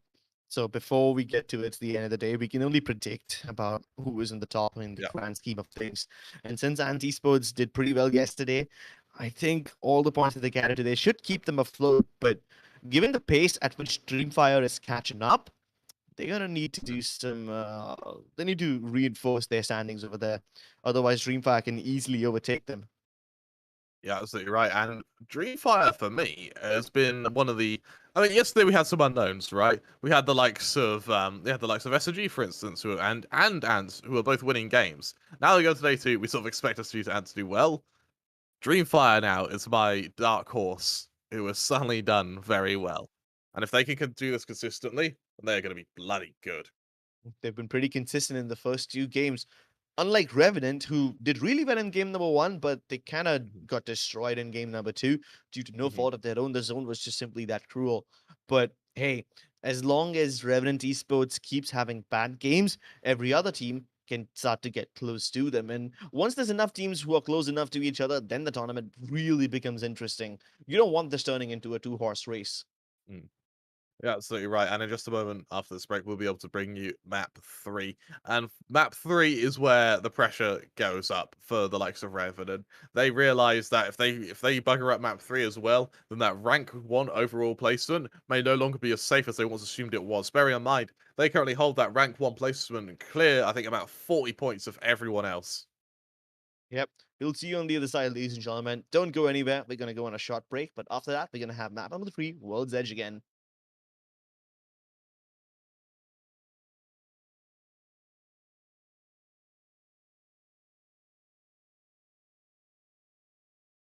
Yeah. We still going? Oh, No, all right, we're going straight into game. I thought we were going to a break. Yeah, same. Even I thought we were going to be going into a break, but let's just head into it. There's no We're rest for moving- the wicked. We're moving straight into the game, fellas. All right, let's bring on game 3. A chance at redemption for Revenant and a chance to hold this first place if you're on Team EXO. Wow, that was awkward, wasn't it? I really thought that the players would also want a little bit of a break to reset themselves mentally, especially because they're going into a new map. They need to go into it with a fresh mindset and whatnot. But hey, there is absolutely no rest for the wicked. We've still got a mile to go. For now, it looks like it's going to be once again a fairly spread out drop. The main team I want to watch out for here is Clutch Ministers. Please just get gear, Clutch Ministers. Clutch Ministers, where are they? Wait, really, where are they? I can't see them on the map. Maybe I didn't pay enough attention, or maybe I need to start wearing my glasses or something like that. But hey, they haven't died yet, so that's a good thing, right? It's a record. Right? Now BRP just clearing what they can. And it's these first couple of rings that we have a bit of dead air where and no team wants to fight each other, but they all want to harass each other. Oh, of course. They don't want anyone to become too comfortable over here. BRP feeling the discomfort as one of their players has mysteriously disconnected. I suspect we will find something here. Uh-oh. So I'll say to that. Of course, in Trials, X10 Crit having won that. Getting a very nice injection of gear here. And for X10, I quite like how bot brave they are when it comes to dropping to fairly combat-heavy positions. Pretty much, and most of the time it's worked out for them. I can use that. EXO Clan inside of Lava Siphon. Go this way. No problem. Never mind. I think we do have a little bit of a naming issue over there because this team, they're definitely not Dewa United, but they're being called that thing. So that's just a little note to the admins to get that sorted out. But other than that, none of these teams are in danger so far. And we haven't really seen any early drops. So I do assume that means Clutch Ministers is also pretty safe right now. And that's a good thing. Although I am a little sad. I was expecting some of the early game action. Guys just farm some gear here for every team, and I quite like it a little bit. It's a little bit passive, sure, but it's a chance to get as much gear as you could get your hands on. It's a chance to build a bit of confidence. There's not 30-30, instant crack. Here's the opening, potentially. That's from Revenant. Who better? Esports! Oh, Mexius gets that nice spray down in. And he's going to go around the other side of the door to bamboozle his opponent. That's a cheeky angle. Let's see if we can find anyone over here. They're aware about the possibility of Mexius flanking over this side. Now, luckily, Mexius can't stand on that ledge. He has to be on the roof, which eliminates the number of angles that he's got available. But he can always go into the front door and kick them in. That's a hell of a round. That is a hell of a start from Revenant to be able to isolate a team, kill them without third parties, and to do so pretty much uncontested. Really, really strong position. Now Revenant, they're going to continue the aggression. Why not? One's good. Let's get some more. Hello, Scrapper. Got any items for me? Where are your friends? Bring me your friends. And for Revenant, the pursuit continues. And it's so surprising to see that Revenant Esports are still getting challenged in the same compound as last time. This is circle number 1. It hasn't even started to close, and teams are already falling like flies towards Thermal Station of all places. NXL, trying to get as much stuff with this as possible.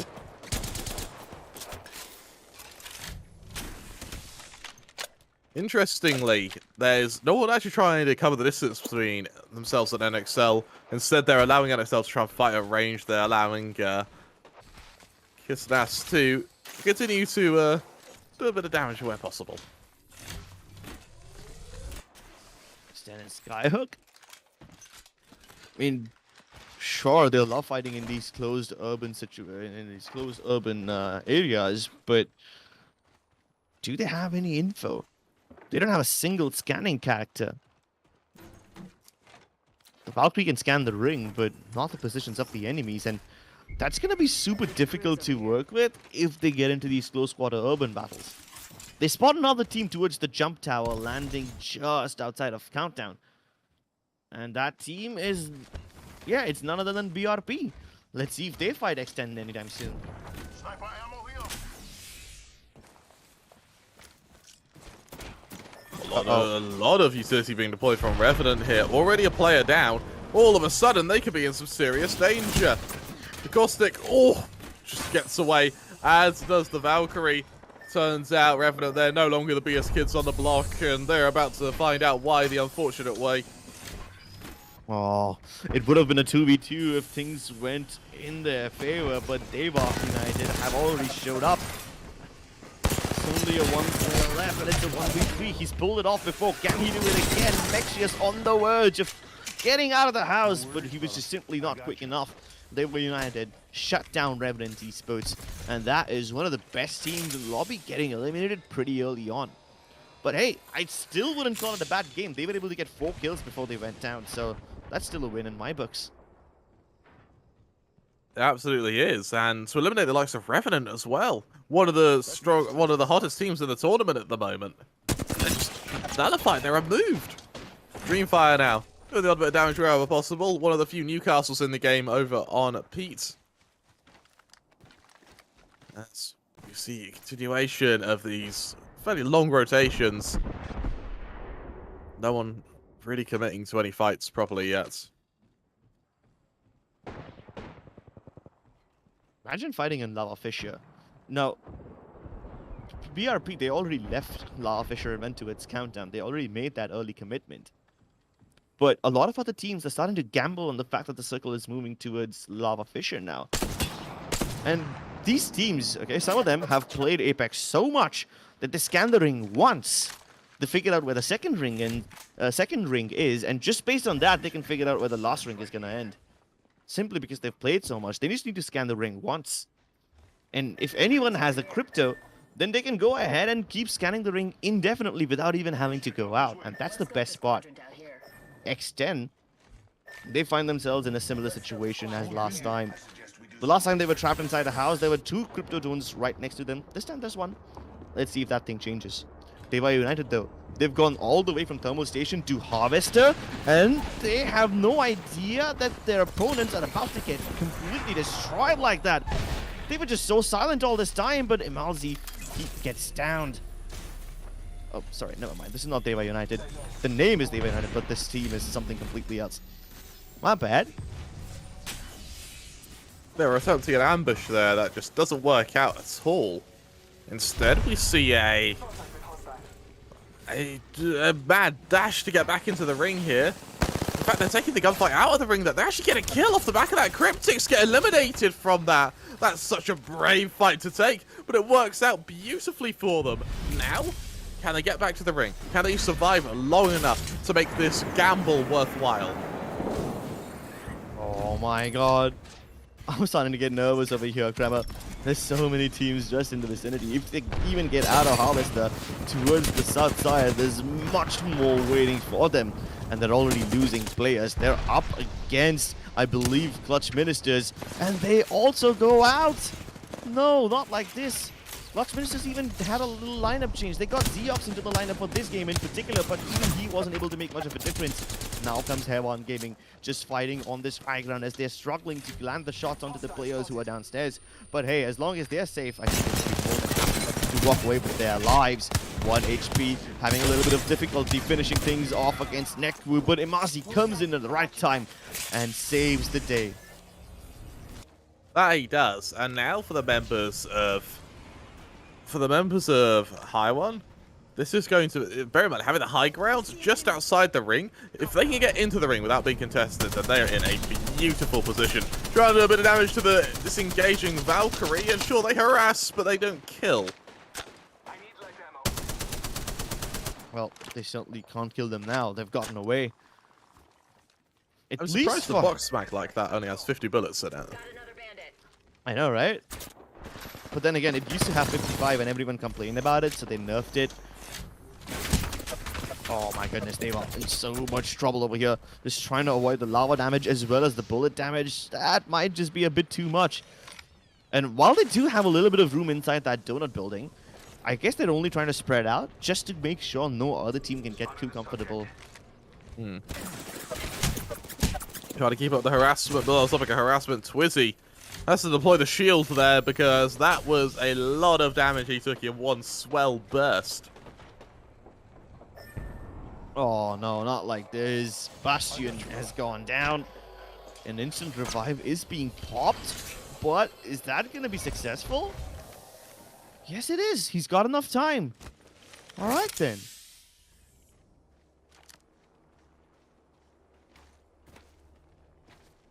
Dewa. Still miles away from it. It feels like this isn't Dewa, but it feels like Dewa currently are trying to play this as riskily as possible based on zone placement. Elsewhere, the longbow not quite able to land shots for DreamFire, just landing a little bit short there.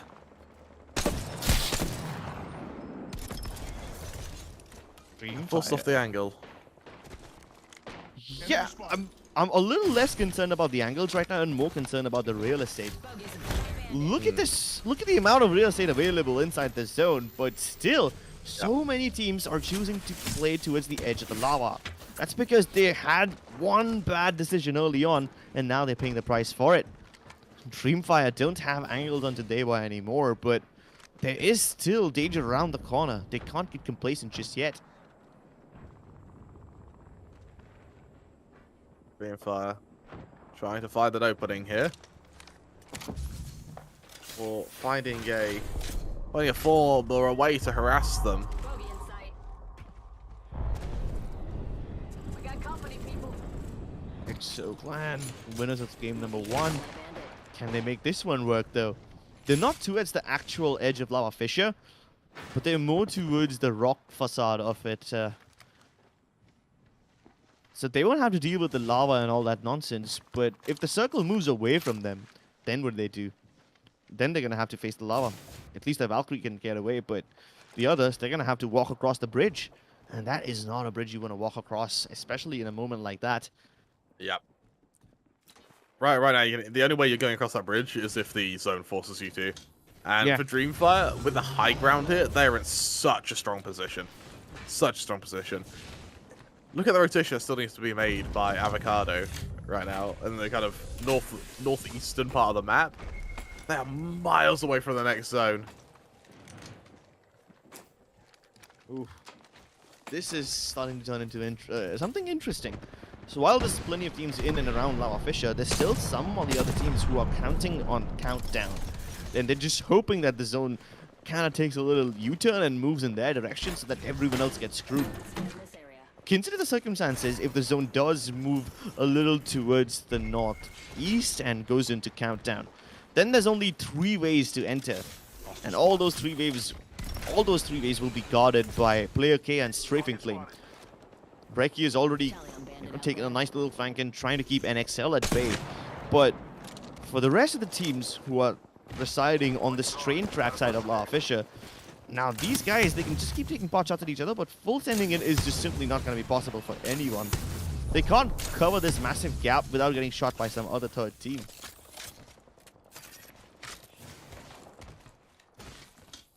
So, doing a fair bit of damage there. I would actually like to see the Gibby actually reposition and then try to attack again there. He's so close to getting purple shields from damage. I think it would be much more effective than potentially hiding here and saving the HP you have left. Yeah, he's only got like 2 shield cells left now. So I'm starting to get concerned about that thing. Ooh, nice mid-air shot. He actually gets... Oh, he almost got a knock. I really thought that should have been it. But then again, even if he gets a knock, it's not like he can go ahead and actually kill them, right? DreamFire can't afford to give up this compound now. They can't, and I doubt they will. I doubt anyone's brave enough to challenge them for it here. Top of this roof, they're going to see anyone who tries to rotate here, and I believe for NKT, this is going to be rough. Mad falls instantly. Oh, the shots from this longbow are nasty, Crips. Oh, and he got 2 of them as well. That 2 inside that little canyon. There's no way those guys are getting rest over here. The other team that they have in their crosser right now is already going in for the full send onto the team trapped below. So they might as well just confirm the kills for them. And the kills are already starting to chime in for DreamFire. But look at the next zone. They have to cross a massive amount of distance. and there's going to be at least 3 teams in the way. So they have a choice. Do they go in via the platforms of Lava Fissure, or do they continue moving across this rail track? I think they've just got to move along the track here. There's no other choice for DreamFire. The zone just doesn't favour them. That wingman at range against the charger rifle, I know which I'd favour here. Yeah, but speaking of sniper ammo, he's starting to run out of it, right? I do believe Ono had that longbow, and he already has like some 2 or 3 bullets left, something like that. But forget about that for now. It's NXL who have more than enough firepower to deal with anyone who stands in their way. Icky Blue and Avocado, both of them get destroyed. Even Bomber Boys get eliminated from this lobby, so the teams are starting to drastically fall in number. Volk trying to do the damage it can. Arc start through the window, hoping this will help find a way into this position here. DreamFire, they bombarded this building, but the EMP is going to buy a beautiful amount of time here. The Arc Stars continue to get deployed. They continue trying to disrupt, disturb, and harass this team.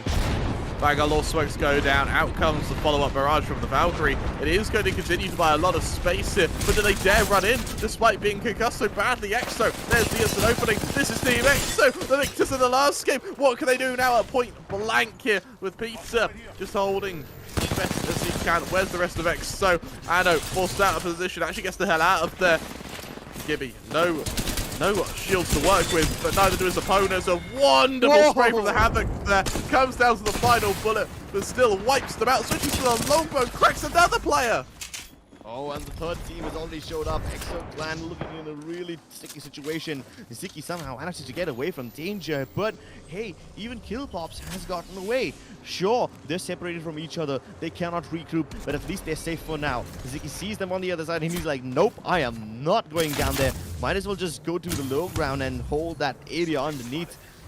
That also should be a pretty decent spot to hold as long as they have control of the donut building. But in fact, they fall even further downstairs. They're directly on top of the lava right now. EXO Clan in so much danger as Ziki goes down. They are only surviving by the skin of their teeth right now. The Gibby res, is it going to be possible? And even if it is that going to allow them to get back into a safe position? They're really running out of real estate over here.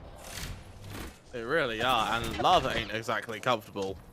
Not very homely whatsoever. On the topic of homely, Dewa having a really, really strong round now. All of them stacked up. It's just a matter of healing Twisty up now that they've been able to invade this position.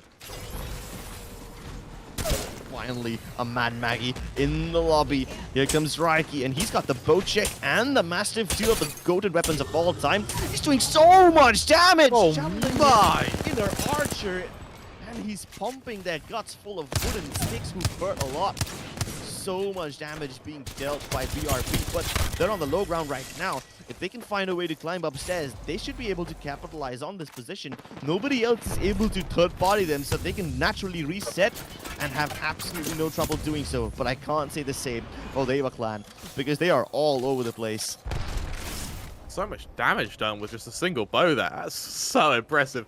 15 players, 5 squads, and only a couple of seconds before this 5th zone closes in. They were BRP. Everyone here have to make an exodus out of here. The Magmani is certainly helping with these little boost points, but they still need to make a run, and they also still need to avoid the gunfire in the process. This is a damn good position for BRP. They don't have too much natural cover, just a bunch of rocks and cars. But hey, they are in such a position that no other team can actually get to them without fighting each other first. So I think that's a damn good thing to have. EXO Clan getting pressured by the team inside the donut building from the tunnel underneath. But if they try to go upstairs, there's a team towards the left-hand side, and that happens to be BRP. BRP can stop them from coming to the high ground. But who do they focus on first? They have plenty of options.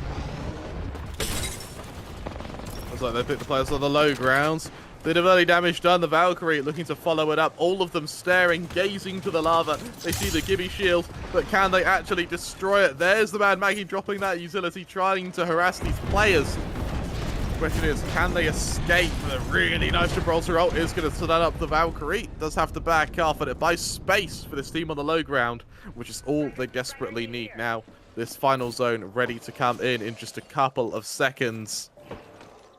Stand Pounces upon who? my god, they're going in for the full send. The EMP keeps this thing a little difficult because X10 have already lost their armor before they can even move inside, and the Gibby ult that is being rained on top of them is making things even harder. We have the riot drills on the Mad Mackie just doing extra pump damage, but it's not even from their opponents, it's from a completely different third team. So both these teams inside the same house have no choice but to go around the corner and finish each other for good. It's gonna turn into a 1v3, and X10 will finally finish them off. They win this battle, but it's a bit too late, and they don't have enough time to go for the full reset and go into the zone as well. They might not have the time to shield up, but at least they have the Gibby Dome. That buys them a little bit more time. They've got the ultimate as well. The defensive bombardment can really make mincemeat of BRP in this situation. With both teams knowing where each other is, BRP right now have such a huge advantage. For NXL, traps on the low ground, it's not a matter of how, it's a matter of when here they end up dying. They need to move, and they need to move quickly, but any form of excess they take is just going to be punished. I'm feeling so nervous for NXL right now. They don't even have a way upstairs. They're just hoping that BRP is a bit too distracted fighting with X10, that they don't pay attention to them and they get into second place. And that's exactly what's happening right now. BRP have forced out the Gibby bubble from X10, but the ultimate, it still doesn't face them. Player K hasn't used his dome yet. He's saving it for the last moment, and hopefully it's going to help them, because for now, they need to still kill the X10 somehow. Even after the amount of ability that was done onto X10, they're still alive. But the moment they drop down, they realize it's a massive mistake. NXL is waiting for them over there, and now BRP chime in. This is the perfect time for them to make use of that high ground advantage and finish off NXL. Oh no, is all I can say to this, because it is coming down to the final moments. 3 versus 3. It's all on to BRP. One player falls down to the 2-on-2, drops to the low ground, tries to follow it up. It's so much damage. Is it enough? Point blank. BRP are able to emerge as your victors after absolutely dominating those 2 final zones. Woo. And they didn't just dominate in terms of killing anyone who faces them, they were also getting damage onto teams who had absolutely no way to even look at them.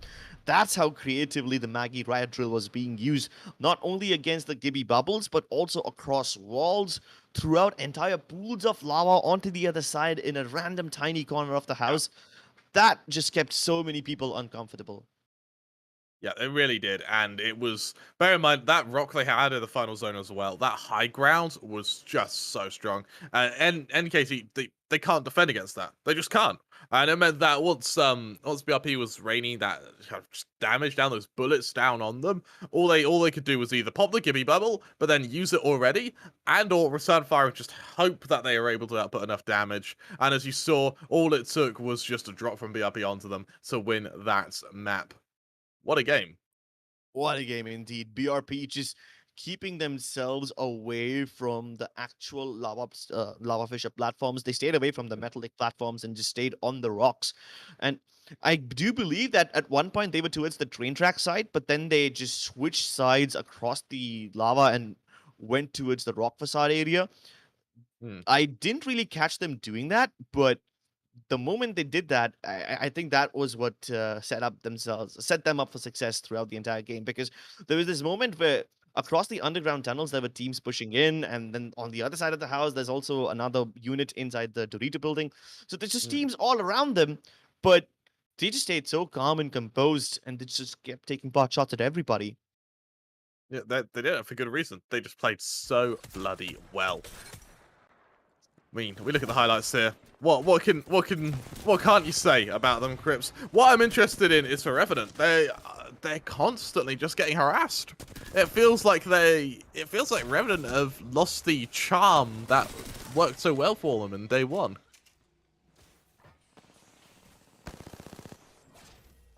Oof. Okay, now this is where things get interesting, right? This fight inside of Harvester, we have Hewan Gaming going up against this team, but even though they're extremely low on health, the timing they use to peek and get into cover again, it's what kept them alive over there.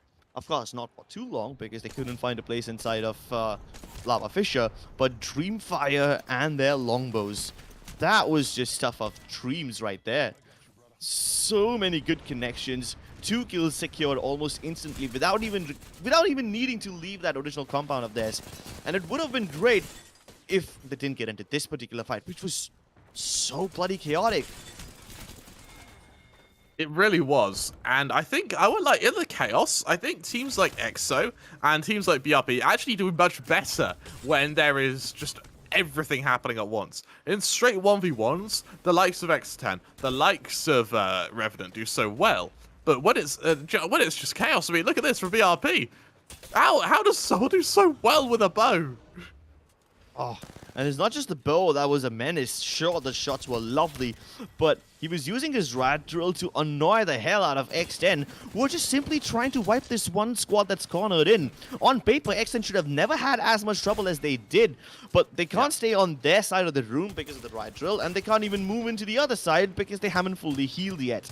And in the end, all that BRP had to do was make sure that XL fall into that pit, end up fighting against NXL, and then BRP can go in for the cleanup and get that dub. It really was, and for me, BRP earned that spot as champion. In just a moment, we'll be able to bring up our scoreboard so we can see just how they were able to craft that victory. But Crips, now we enter the kind of final 2 games of the day. I think BRP could actually be in a position where they could usurp that rank 1 spot. Maybe there's a world where BRP actually finish the day on top. Rank 1? I'm not sure about that, but they can certainly be in the top 3 given the way they are playing right now. If they keep up this performance in the last game of World's Edge as well, then we've got a winner, ladies and gentlemen. Although Stormpoint wasn't really kind to them, I can't judge them off of just one map. We're going to have to jump into the next Stormpoint game as well to take a good look at them. Yeah, absolutely right. Now, we're gonna throw to a break earlier this time, so we actually get one if we're allowed. So we'll be back in a couple of minutes. And once we are, we'll be able to bring you game 4. Will BRP be able to continue that dominance, or are we going to find the likes of Remnant, the likes of X10 find their former glory? We'll have to see.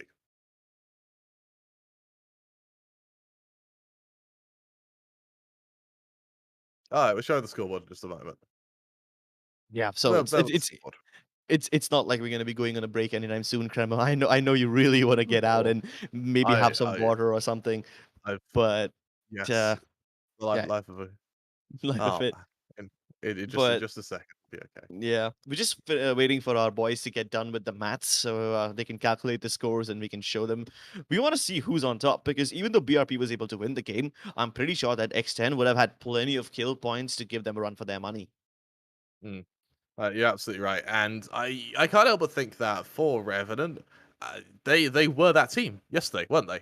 But it's just that option's now open. Anyone could take that role as the marauding killers, and you look at the kind of placement here. What's quite interesting is for BRP and NXL, they are neck and neck almost, only kind of 2 points separating them. Neck and neck, but more than that, it's X10 who surprised me. I thought they would have more kills than this, but they only got 7.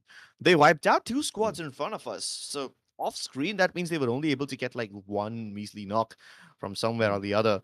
I'm actually surprised that DreamFire have only 1 KP. We saw right on our screens that 2 people were knocked by the hands of that at the hands of Ono by that longbow. So does that mean that one of them was actually revived? That would have been so difficult to pull off. Or they were brought up, killed instantly by someone else. Either way, my heart does go out to DreamFire a little bit because I think they matched the damage pretty much of the next 5 teams in front of them. They just didn't convert the kills. And I think for DreamFire, bearing in mind that all they were doing was holding the high ground of that building for so long, that's the trap that you fall into. That's the trap you fall into. When you are having to take that engagement at range, what it means is you aren't able to pursue and then kill those players who have already been downed. Yeah, and that's exactly why DreamFire have all this damage in the world, but barely any kills, even though they got plenty of knocks. So, yeah, I feel really bad for them. I just hope that they don't have to suffer a similar fate in the next game. With that being said, Crips, we actually get to go to a break.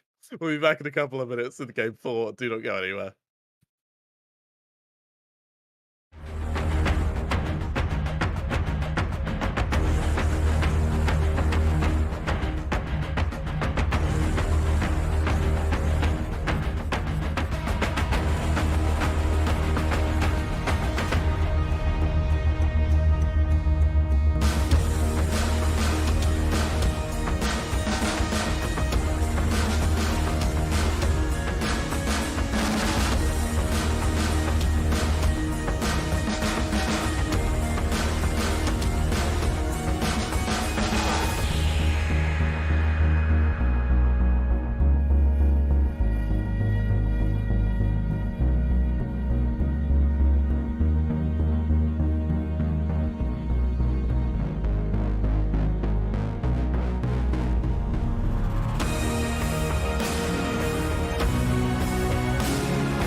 Welcome back to the Rise of Legion Apex Legends. After a quick break, we're ready to bring you Game 4, as we'll be seeing if Revenant are going to be able to step it up, or if it's the new guns, the new kids on the block. They're going to be the ones to take the victories here. Of course, I'm your caster, Crabber3. I'm joined once again by the amazing Crips. 2 maps left, Crips. Do you think we're going to be seeing any changes?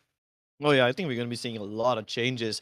I think it's about time that NXL finally kick the bucket and get everyone else to shut up about them, right?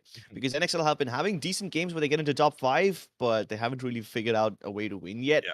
As we head into Storm Point, I think it would be better that they bring their A game. But then again, since it's Storm Yeah. Point, I'm kind of excited to see X10 as well.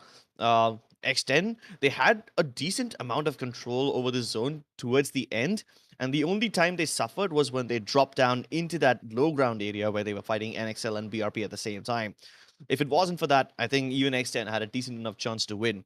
But they were already able to win a game yesterday on Storm Point, so I think they can do it again. Yeah, it's going to be really interesting to see if Storm Point is going to turn out to be the map for them.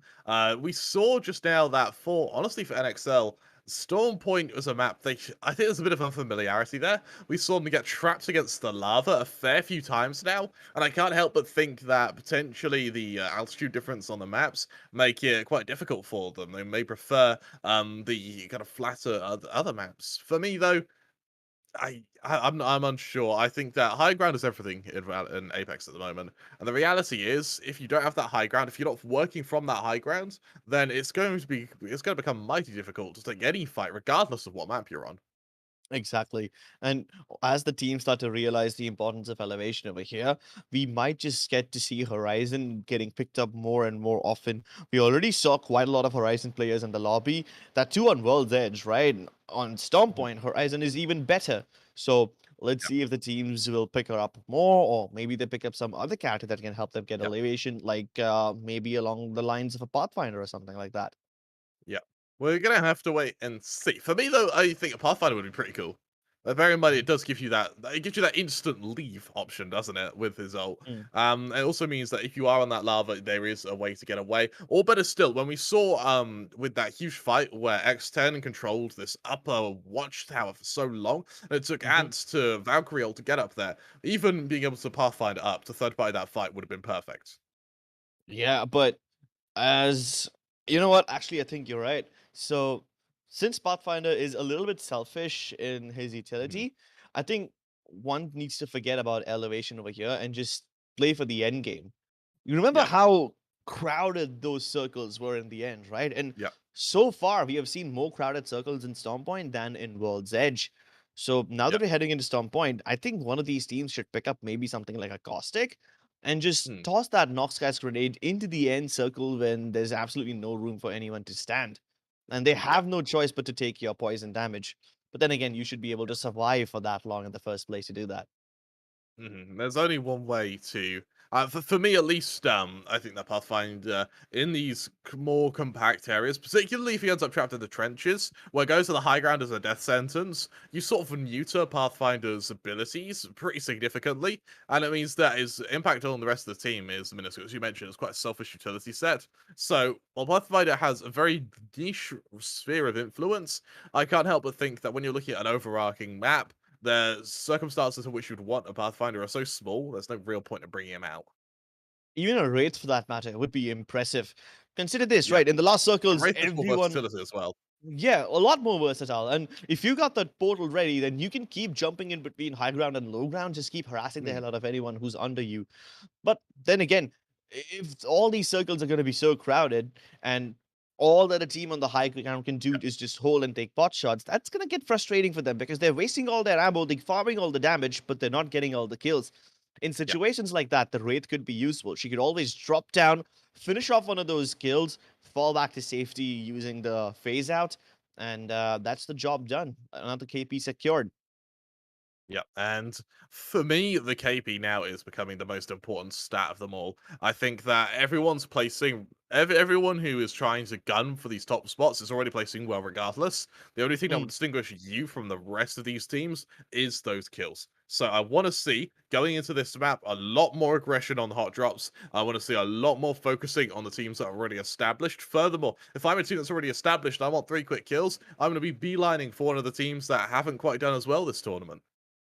Yeah, it's good for us to support the teams who are not doing all that well, so that we can have a little even distribution of points in the competition. It certainly wouldn't be fun if one of the teams just hoards everything and leaves the others Yeah. to starve. So just level the playing field a little. Robin Hood that stuff. Absolutely. And on the topic of Robin Hooding that stuff, I feel like we haven't really seen any true rivalries come out yet. I think Hmm. there's a bit of a one developing between essentially EXO and Revenant, and the same between X10 and NKL. But well, let's see NXL, how those go. NXL. NXL, that was it. Yeah. NXL. Let's see how that develops over the course of the rest of this tournament. Yeah, I got that vibe. I think you hit the Mm, nail right on the head. Even I'm starting to sense a little bit of rivalry between X10 and NXL. Probably has mm, something to do with the fact that they both have X's in their names. But hey, I could just be wrong. I'm just speaking out of my ass here. But yeah, the fact that X10 has been able to get into those top positions for so long, it's starting to just accumulate right now. All their placement points yeah. definitely are going to be paying off dividends. Even though even though X10 don't have as many kills as some of the other teams out there. Mm. And for me, X10, they're sort of an enigma when it comes to points because yes, they don't have as much kills as anyone else, but that doesn't mean you can't fight them. Yeah, if you try and fight them, you're probably gonna die. And I Yeah. think what they're really good at is downing two players, not being able to get the third. They leave, someone comes to cleans up, and they get all the kills. Um, I think X10 has also been Mm. the most third-partied team. They are the Absolutely, ones who absolutely. they're the ones who are always on the wrong end of a third party. Yeah. It feels like if they actually took a straight 3v3, they would stomp it because they're so used to having to take a 3v6 that actually this is a bit easier for them. Yeah, I mean, think of it. Sometimes it's DreamFire who comes in to ruin the day. Sometimes it's Mm, BRP. And while their third-party attempt was successful in the previous game, they tried something similar in the Stormpoint game before that. And yeah. at that time, X10 was able to survive and stay alive for much, much longer. It took another team. I do believe it was probably It was it. EXO. Yeah, it was. Yeah, it was. No, that was EXO in Stormpoint. I'm referring to the World's Edge match over here. I Oh, think it was still the DreamFire team, right? The one with the Mastiffs and everything, who was able to put yeah, their that killing was streak to DreamFire. an end. Yeah, that was Yeah, that was DreamFire. So DreamFire. my bad. My memory is not really serving me well today.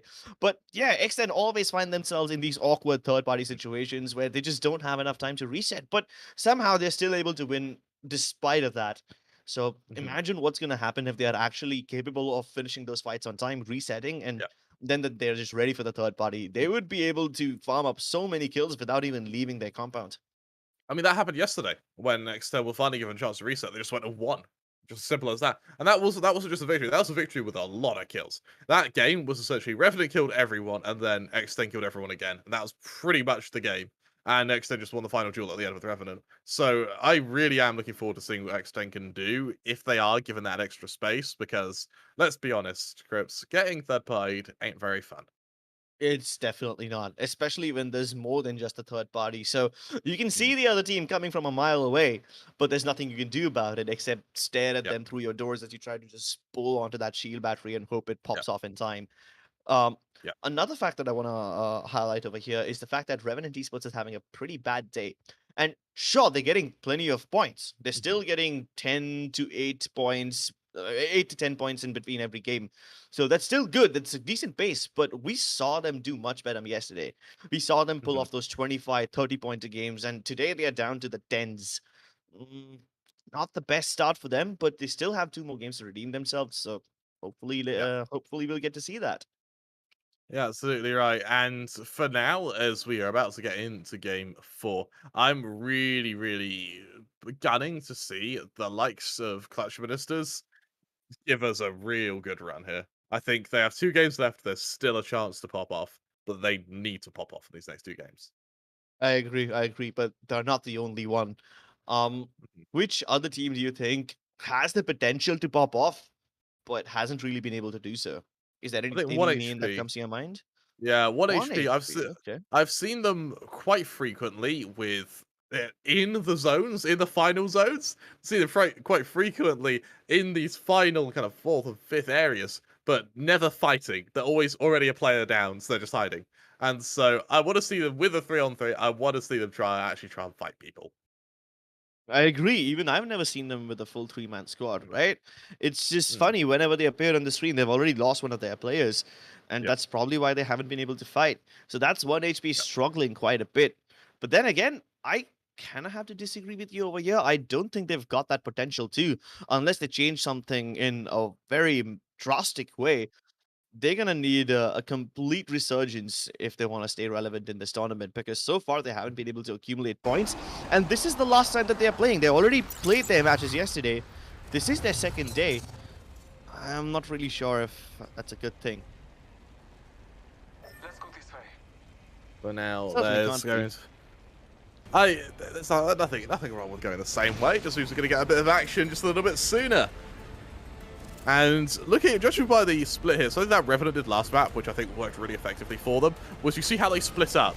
All of them go to their own kind of area, their own POI, without, well, risky it, sure, but we've not seen it come back and punish them yet at all. Okay. 3 teams in the wall.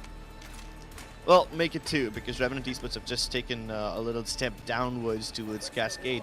But they still send Belkun in that compound, which is in between Cascade and the wall, so that's nice. The other team that's landing inside the wall are also splitting up. Look at Roni 301, who's using that zipline to get up the hill. Never mind. Now, well, utility just being picked up wherever possible. I'm surprised we're not seeing any fighting just yet. It's quite a passive start, if I'm so inclined to say, Crips. Interestingly, with so many players over by wall, we should be due a fight pretty soon from them. Yeah, even I thought that they're going to get into a fight right off the start, but instead, one of those teams decided to scoot out of the region, and you know, there's this massive hill with a zipline on it, which nobody uses to go downstairs because everyone just wants to slide. Yeah, they took that zipline, went up the hill, and hopefully they can find weapons and get back down into the wall in order to fight.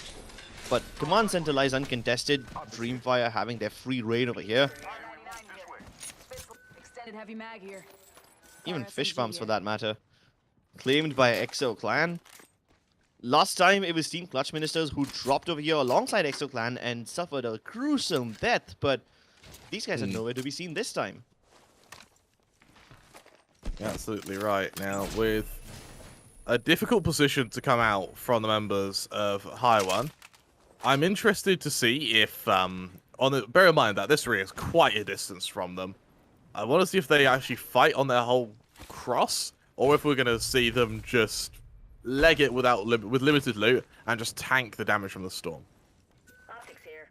Mid-range. Well, I think they have enough time to get inside the ring if they hurry up. The only thing that could slow them down is probably another team standing in their way. And sure, that is possible. All these teams have to cover a massive amount of distance, and they're all going to try to avoid the Forbidden Zone, or as I like to call it, the Jurassic Park. They're all going to try to avoid that and get across the other side, so then they're bound to face each other.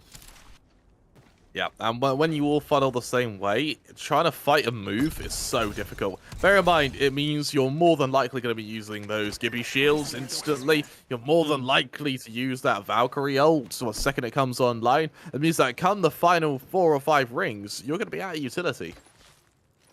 Exactly. Just hope that you're able to find something else along the way. Or maybe if you kill enough people, you'll be able to loot from their dead boxes and keep yourself stocked up. Revenant Esports leaving Cascade Falls and moving towards the wall. They're already seeing a lot of action over here, so they might as well just chime in. It's not exactly a third party because the first 2 teams haven't started fighting yet. They're just taking pot shots, but Revenant Esports don't wait for nobody. They move in, already getting the kill onto the Gibby. Shield swap also available, and with this, they've already secured the inside of this house. The other team has no choice but to stay on the outskirts, where they can get shot from both Revenant and the other team who's still a distance away. They just hightail it, don't they? And now for the members of X10, this is going to be really, really difficult. Where there's... Oh, they're trying to third party, but they're also being shot from behind. At least for X10, they're no longer the third partyers. Or they're no longer being third party, they're the third partyers. However, Revenant, they don't appreciate third partyers. Cracking the first, tries to double down. Can't quite do so, though. You see continuation of damage coming out there. The R99 point blank from the caustic is so damn powerful. And just like that, X10 Crit, they get eliminated the second they try and third party. The gods aren't with this team, they really aren't. Oh, Revenant Esports just hoarding so much firepower under the hood. They're able to wipe out anyone and everyone who stands in the way. Keep in mind that X10 is no joke. They are indeed a top-tier team, and they've been doing really damn well today. But these guys just make them look like they're nothing but a bunch of bullet sponges. Anti-sports, even doing bad manners onto players. Yeah. Full-on burn with the Valkyrie VTOL jets. Have you ever been jetburned before? Can't say that I have, but oh my it really God. hurts. So but the heart goes out to anyone who's been a victim of a jet burn. It sucks. It really does. Grandma, you've suffered all kinds of burns, whether it's burning hair or jet burns. So there's a fun thing you can do with a lighter and a beer bottle, where if you put just a small bit of light fluid in the beer bottle and set fire to it, the bottle goes like, whoop, like that. And so it'll jet for a moment. And I may or may not have like burnt my knuckle on that, but I appreciate it was all my own fault. But think of it as a discovery for science. Yeah, or a call to 911, and hopefully they send. No! It wasn't that bad. It was nothing to cold water couldn't do. And well, with that, something a cold water high one, bringing the ice cold approach on to that Gibby, shuts them down. Beast of the Hunt comes out, realizing that his teammates aren't going to be particularly happy with him. But they have no clue where the approach is coming from. Hey, on Gaming, they had such a bad time over here against the Qualifiers team. They got plucked off mid-air, and despite preferring the first knock, they are the ones who got the advantage right now. Noxy sprays down Sickwater and exacts revenge, and with that, Project XXX is out of the game. Really, really strong round. Really strong engagement there from Noxy. Just absolutely beams players with that flat line. And there you go. There's a scan. No hostiles. I mean, you're not being third party. It's a chance to relax. It's a chance to relax and get those nerves to just loosen up a little bit. But even though Project XXX, I have to appreciate that shot that Sickbody hit with the Sentinel. Just swatting out that fly mid-air. As if he's some kind of a mosquito repellent bug.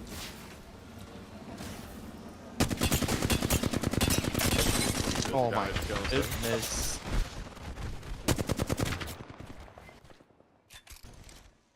NXL trying to keep him back. Can't quite do so.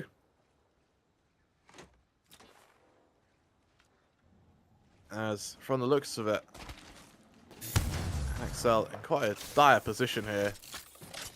Not really able to fight anyone, and it means that everything's going back to bite them. Potato aim, big brain. They've got one of the big brain compounds under their control. It's not even a compound, to be honest. It's more like a little box of walls, which is very open from the high ground. This is just underneath Stormcatcher, so sure they can use the gravity cannon to get up there, but they wouldn't want to really do that because I do believe that Havan Gaming is already up that hill, and if they try to go on the other side of it, they'll run into Bomber Boys. Difficult position here for Bomber Boys. Or still only on blue shields, despite the second ring already closing in here. They're going to need to get some damage out, and quickly. Unfortunately, no one seems to have presented themselves as an option here. On the topic of ring damage, Noxy running a gauntlet to try and either outmaneuver this position or potentially get up to the high ground. Either way, this is going to hurt a lot. Oh no, not like this.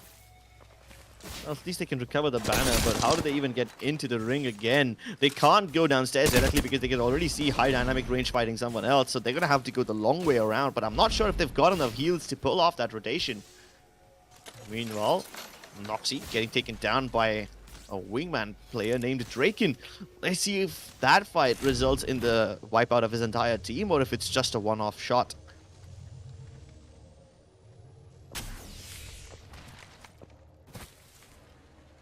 Just like that. HDR back off.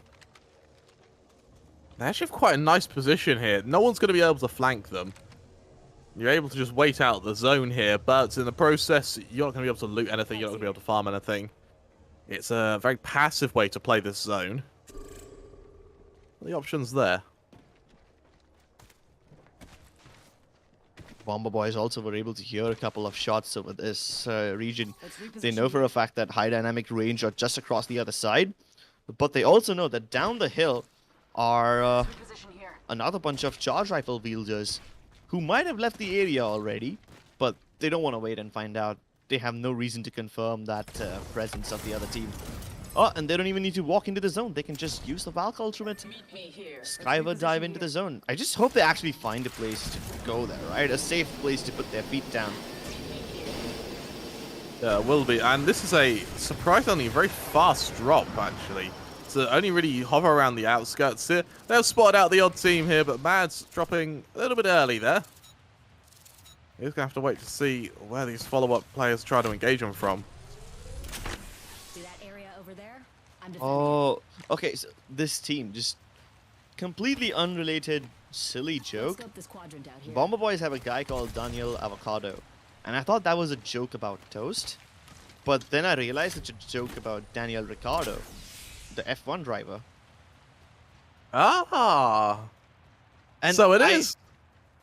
I feel so stupid it took me this long to figure it out. I don't watch racing, unfortunately. Do you have race car? Well, yes, I have raced, and I like building race cars, but I don't watch racing. Okay. It's one of the weird nuances. I don't know. Just doesn't interest me. You have a pretty interesting life, Tremor. Thanks, Crips. I mean, is that I a was- compliment? No, it is indeed a genuine thing I want to say, because the last time we spoke, you told me about burning hair, and I was like, holy shit, this It guy's an arsonist. stinks. It actually stinks. It does, and I believe you. Yeah, But but- I just want to know how you know all of this. Maybe you've done all of this I- firsthand, but I, you know, science. science. All right. I'm dude. somewhat of a scientist myself. Yeah. Also, I live in the middle of nowhere, so sometimes you do get really bored. Oh, so that's why you go around burning stuff. That turns you have into. We have a lot of space and nothing to do with it. That's why you're a little bit of a scientist yourself. I just hope Yeah. you don't turn into Mr. Oscorp someday and come out with like 8 arms on your back or something Nah, like that, I'm- like Dr. Otto I'm Davis. way cooler than he is. But Sure. North side taking an instant engagement here. Also, point blank, actually, the zone is going to make this a very difficult endeavor. Actually, running back out of it so they can try and take this fight. Concuss lands beautifully on the north side here. However, Yuku is continuing to output this damage. Cryptic stay full. However, the wingman, the flank from SMG may be enough. The third party attempt, can it shut down this team? The hailfire of bullets is going to keep them back for the time. And SMG actually disconnects. Yeah. They don't want it. It's probably because they realize that if they start fighting over here, going across this little cave is going to be so much more difficult. Even more difficult for Northside Esports because they can no longer take the cave. They have to go all the way around the north side of Checkpoint if they want to be safe. If they try to take the cave, if they try to follow SNG, then they'll be walking into a choke point which has no exit. Oh, they will be here. Oh, The north no. side. This is a difficult position to be in. You can't risk going towards the north side of this ring because you know Exactly. full well that teams are expecting you. You can't go through that tunnel because you've just fought Team SNG, and for all you know, they're still there. We can scan this area. Team SNG, like, So, not interested. yeah, I mean, they've positioned themselves just outside of that cave. in the two bunch of houses outside of it. But that's probably because they're looking ahead and they see Revenant Esports. Oh, never mind. They don't see Revenant Esports. They might have spotted somebody else because Revenant Esports are no longer in a position that is in spotting distance of Team SNG. They can't really see this one. They can have a fair idea that there's a team present in this location, but then they would have expected that already. They always knew that these gravity cannon compounds are most likely going to be taken by someone already. I'm still worried about North side. Where do they go? I haven't really seen them begin their rotation. If they try to go on the North side, it's a bit too long, and they might, you know, run out of time before they make it into the safe zone. Got bandits out there. So yeah, anxiety max for them.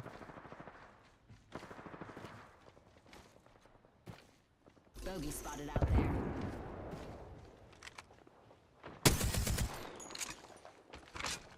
Revenant Esports. They do have one of these better positions right now. And I say better, it's not the best because sure, there are several teams who can still contest them, and there is another team who's landing just towards the other side. But they're split up. They've got one Gibby bubble on the left-hand side of that building, another team towards the right-hand side. And at this point, Revenant Esports start to really doubt whether this compound is defendable or not.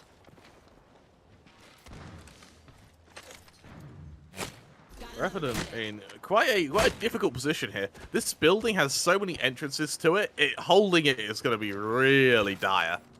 So I'm surprised they're actually pulling their loot and committing to this building, considering the amount of entrances and exits he has. Revenant doing a bit of damage here. The charge rifle, nasty rifle to go on the receiving end of. Revenant might actually just pursue off the back of this. Do they really want to leave and actually go for the pursuit? Could be a risky endeavor. They might as well let NXL do the risky moves and go for these kind of placements. Since there's so much smoke, and since everybody on NXL has a digital threat, I can't help but think that the other team is digging a grave for themselves by laying down all the smoke cover.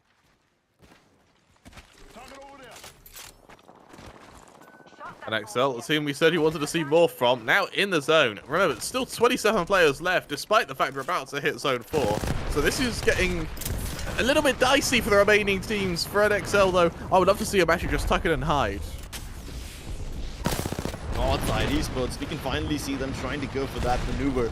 Looks like the northern rotation was actually successful for them, but now they've hit a roadblock. They see one Valkyrie through the scan, and they can't take a shot at her, but they know for a fact that there's another guy around the tree trunk, and that is none other than Dexter. They bury him alive.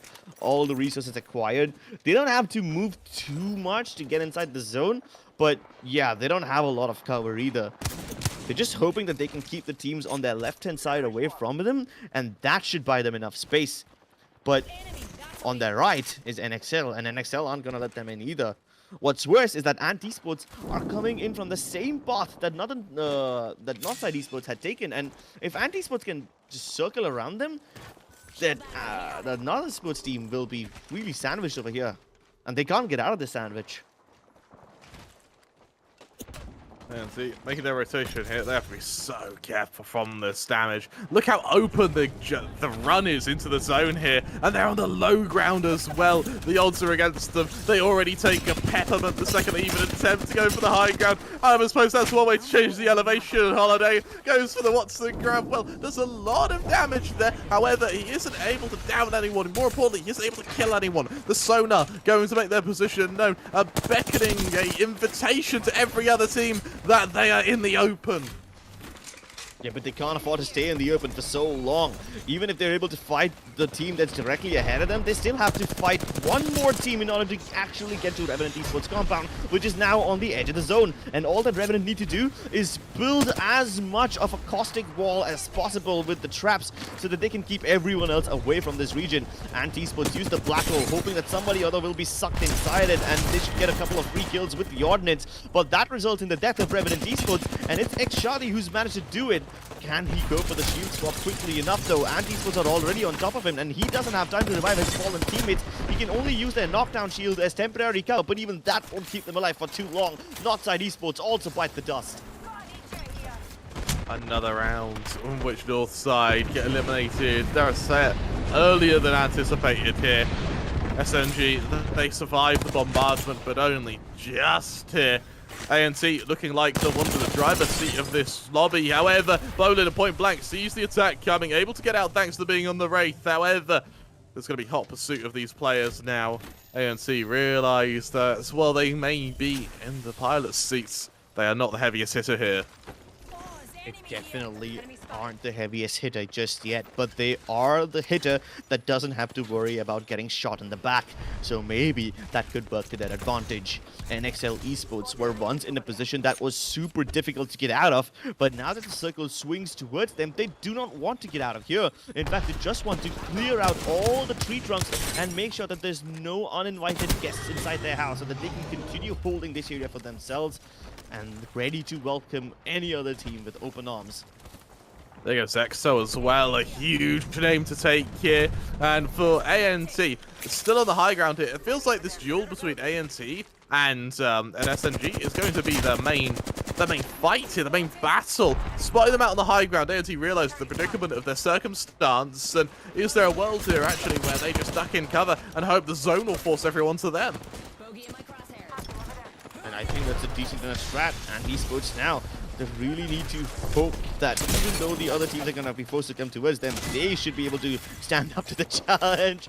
Oh, Dynamic Rage can't really do all that. He was just too busy trying to fight that Peacekeeper player that he forgot that Sentinels also can be used up close, and Dewa Clan, they are the ones who might just give Ant Esports a little bit of trouble over here. They've already forced them to go around the other side of this rock cliff, forcing them to get away from the tree cover where Dewa Esports have built a little camp for themselves. But that nade! It's $1 million nade! 2 people knocked out with that one. And Dewa United Esports might just have done it. They wiped out NXL, or at least are on the verge of doing so. And this is the final nail in the coffin. But no, that kill was stolen away by Ant Esports. But it's fine. Dewa should definitely be happy with what they managed to accomplish. It's down to the last 2 teams, and this is as good of a chance that they've ever had before.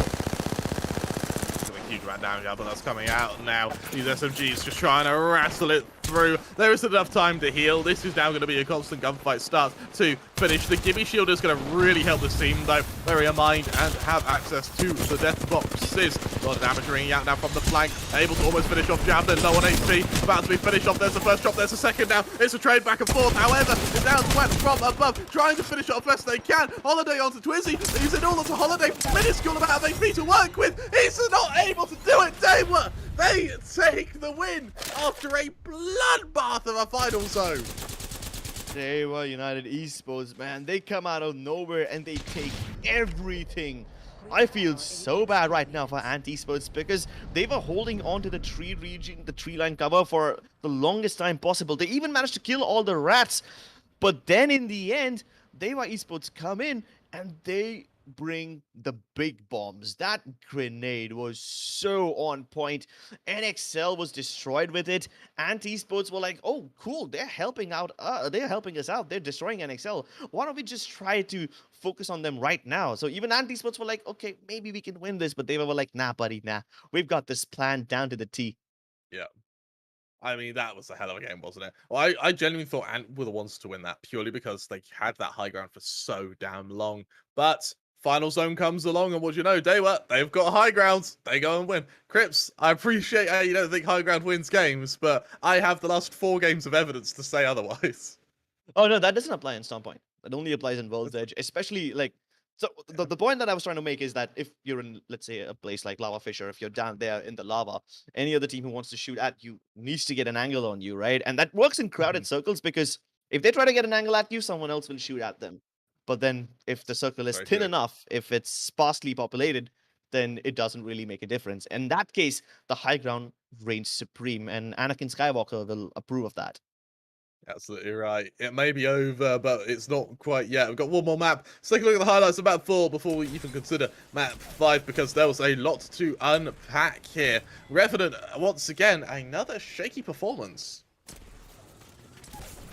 Oh, it is indeed a shaky performance, but at least Revenant Esports were able to get, again, a couple of kills before they finally went down. Ant Esports, though, look at the disrespect they're doing. They're going for finishers out in the open. And sure, they do deserve it, right? They performed pretty well, even though they were not able to win. Anti-Sports walked away with a bunch of kills in this one. Not just that, they made so many other teams uncomfortable, like Northside Esports, for example. They took a very long rotation, they tanked a lot of zone damage in order to get there, but then they ran into Anti-Sports, and that was like running into a brick wall. Absolutely right, and it's what I quite like from Ant actually was their, as ratty as it sounds, their way of third partying was really good. Like the only fight I saw them take up until that final engagement, they only did so when it wasn't a 3 versus 3, and we've got to highlight that nade, right? Yeah, that was the big nade that turned the things around for Dewa Esports. They got 2 knocks with that instantly. They found the third player on top. Yeah, sure, that last kill was stolen away from them by Anti-Sports, but then they were like, sure, Anti-Sports, you can have that 1 kill. We'll have 3, and they have your names written on it. What a game. What a game. We also will be able to go out the scoreboard and we can see how that has been able to influence our overall standings. Dewa, I think, has been sort of hovering around the 5th or 6th position kind of throughout this, so there is a chance this win has been able to seriously elevate them. We'll be able to see the overall standings after Game 5, so we can look forward to it then. Yeah, but for now, we're just waiting for our boys to finish doing their maths homework and bring us the scores of game number 4. But then again, I'm not one to do maths, so I'll just let them do the work for me. I'll just sit here. We'll sit here and smile while they furiously calculates who's killed what. I wonder, how do you calculate it? Do you just go back over the game and you keep a mental record of who's been able to kill who? Because So if the game, so, yeah, that would be a that's very pretty cool. difficult and tedious task, right? I'm sure like Yeah, they can just figure out which team finished at what position, so they assign the points accordingly, and the game tells them how many kills they have. So then that's they only true. need to just like add it up. Who of our admins is doing it? It's probably Atomic Quack. Atomic Quick? Didn't think that was Atomic Quack there. I do apologize, Atomic Quick. It's probably him. Brother, my heart goes out to you. I appreciate the work you're putting in. It's not a fun task. And so we'll be able to bring that up in just a second. What's quite interesting is yesterday someone in the chat, they just were sort of just throwing out predictions, they were being a bit random with it, and they went, I bet you, end of today, it'll be, and they listed top 5 teams, and they were right for 4 of them. This is before map 1 even started. It was so impressive. They predicted Revenant to be above Reignite as well. Before any game even started. It was nuts. I was Well, so impressed. this guy who's putting up all these predictions, maybe we can have a word with him. Maybe he can also Yeah. be, a part of the analyst desk or something. But hey, this is the scope that we've been waiting for. And finally, after Yeah. a very long day, they were united, having a little reason to smile. Yep. And the one I want to highlight is X10 Crit had a terrible game. It feels Yeah. like this is an X10's game, and potentially there's a world here where they struggle to make top 10 once Group A standings get mixed in with this much. Probably. But then again, Clutch Minister is suffering defeat very early on. Another bad game for them. They've only had like 1 decent game so far, and even then they weren't able to do all that much. And this is the #1 team from the qualifiers struggling. I can't even imagine what's going to be going on in the minds of Havan Gaming, a team who did win a couple of games in the qualifiers, but they didn't have that great of a showing. Even PABB are doing better than them, so that is something to be aware of. But then we take a look at high dynamics range, and my heart goes out to those guys, right? They had a decent rotation path. They were fighting only 1 team, but that team happened to be Revenant Esports, so they never really stood a Yeah. chance. This is something that gets a bit harder, doesn't it, once it's Revenant? Yeah. For the rest of the teams, though, I think it was a pretty successful game, particularly from Dewa. I'm glad they won a game because they've been good enough to compete with the likes of NXL, with SG Revenant. We've seen them do that all day, and it's nice that they finally actually get a map so that they could show that they do deserve to stand amongst the Titans.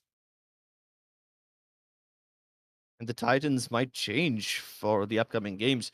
Esports and NXL have really started to step it up after game 3 and 4. In the first 2 games, we were still seeing Revenant Esports taking names and kicking ass. And to some extent, even X10 was having a damn good game, damn good day towards the start. But the last two games have been somewhat lackluster for them. But hopefully they can still mount a comeback in the last game of the day. We still have the World's Edge game remaining, and that one's going to be an absolute banger. Yeah, I cannot wait for that. In fact, I can't wait to see how Group A do against Group C here. Once you put Reignite into the mix, what happens? Just what happens? Will it be chaos, or are we going to be seeing the likes of Reignite have kind of these huge games? So I don't want to find out. And actually, I believe that's tomorrow actually when Group A goes up against Group C. So lots to look forward to. Indeed, a lot to look forward to. We have a whole day of action remaining where Group A and C face each other. Today, we still have one more match remaining, and you know it, Tremor. The last game of the day is always going to be super duper entertaining, so you guys Yep. do not want to miss it. Before we hop into the game, though, we're going to be going into a quick break, but don't go anywhere. We'll be right back.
Welcome back to the Rise of Legion Apex Legends. We are now moving on to, I believe, our fifth and final map after what has been an absolute bloodshed of a battle almost between groups. Group B and Group C both have been duking it out, and with our last game being won by them one, it's going to be very interesting to see what they can do now moving into our final map. Of course, I'm Castle Crabber 3. I'm joined by the wonderful Crips.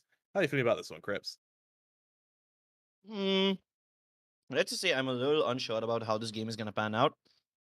Hmm. So far, we haven't had one single team dominating the entire day. Everyone's Yeah. having their own turn. There was a time when X10 made it work. Or there was a time when, sorry about that one. There was a time when NXL almost had the game in the bag, but it was stolen away from them.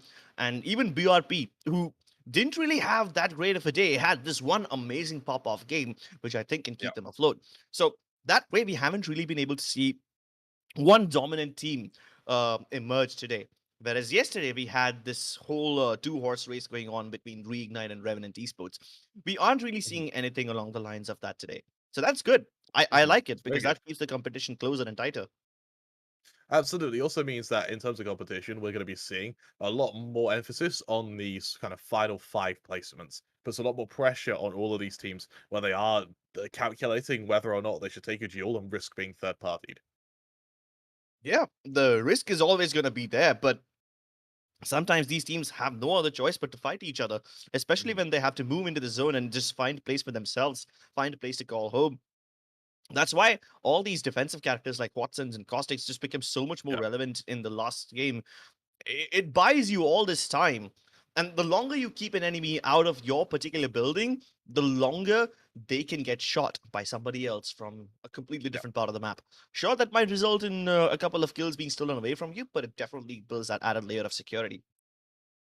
You're absolutely right. And for me, in terms of layers of security as well, you talk about drop points because we have seen very, very passive first and second rings in our games yesterday. It wasn't also uncommon to see teams sort of fall in the first kind of ring or so, but that just isn't the case here. We've seen one or two picks maybe, but that's about it. It's been very, very passive, and what it means is when we get to our fifth and sixth rings, we're seeing kind of 20, 30 players left alive. However, welcome to our third and final game. And for me and Crips, this is absolutely going to be the most action-packed.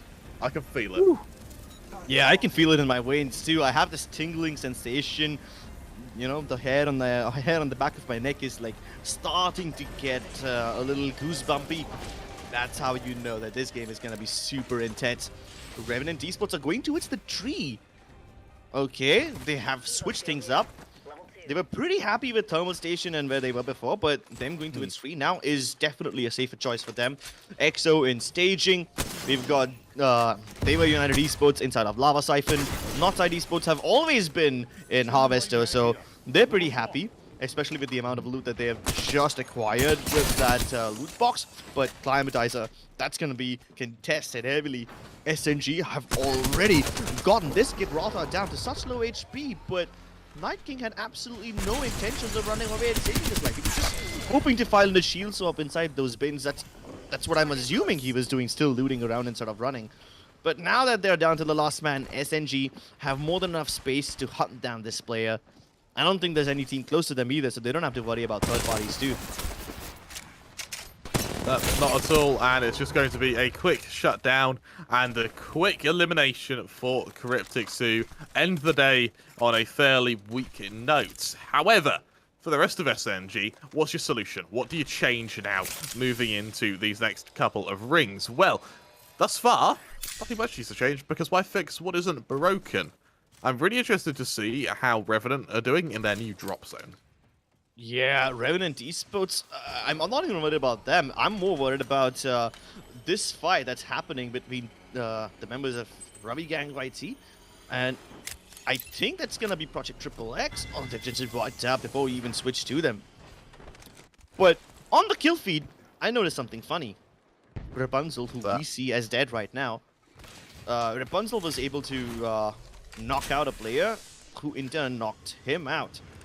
And it's happened quite a few times to me in Apex where I'm fighting this guy 1v1 and we both knock each other out, and that's really funny when it happens.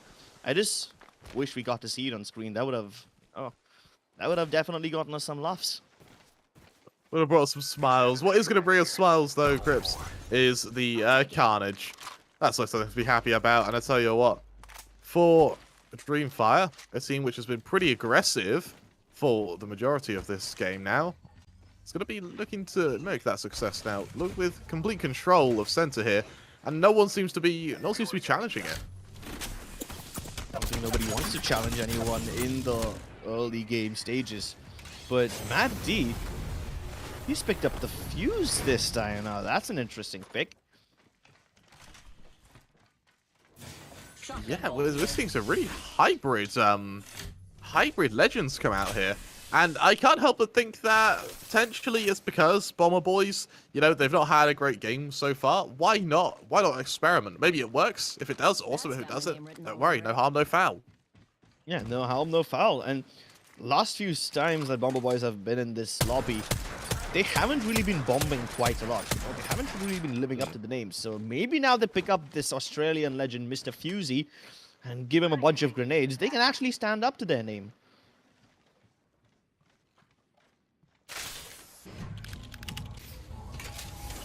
Bomber Boys without the bombs. Revenant Esports landing inside of Geyser, revealing the position to everyone, and still crafting away underneath that Gibraltar bubble. That's the kind of bravery I want in my life. That's impressive that they're able to get away with that. Bear in mind that there is another team here to fight with them. It's Dewa from the looks of it. It's Dewa and the Bomber Boys. Yeah, they're hoping for an angle. Both of them could see each other on the other side of this glass, but no one wants to be the one to fire the first shot. Yeah, now, this is what happens when you've got not so nice neighbors. You see each other every day. You see each other through the windows. You see each other while you're going out for your early morning walk. If you're going down to the grocery store to get some milk. You wave at them, but you don't talk to each other. When you do talk to each other, it's with bullets.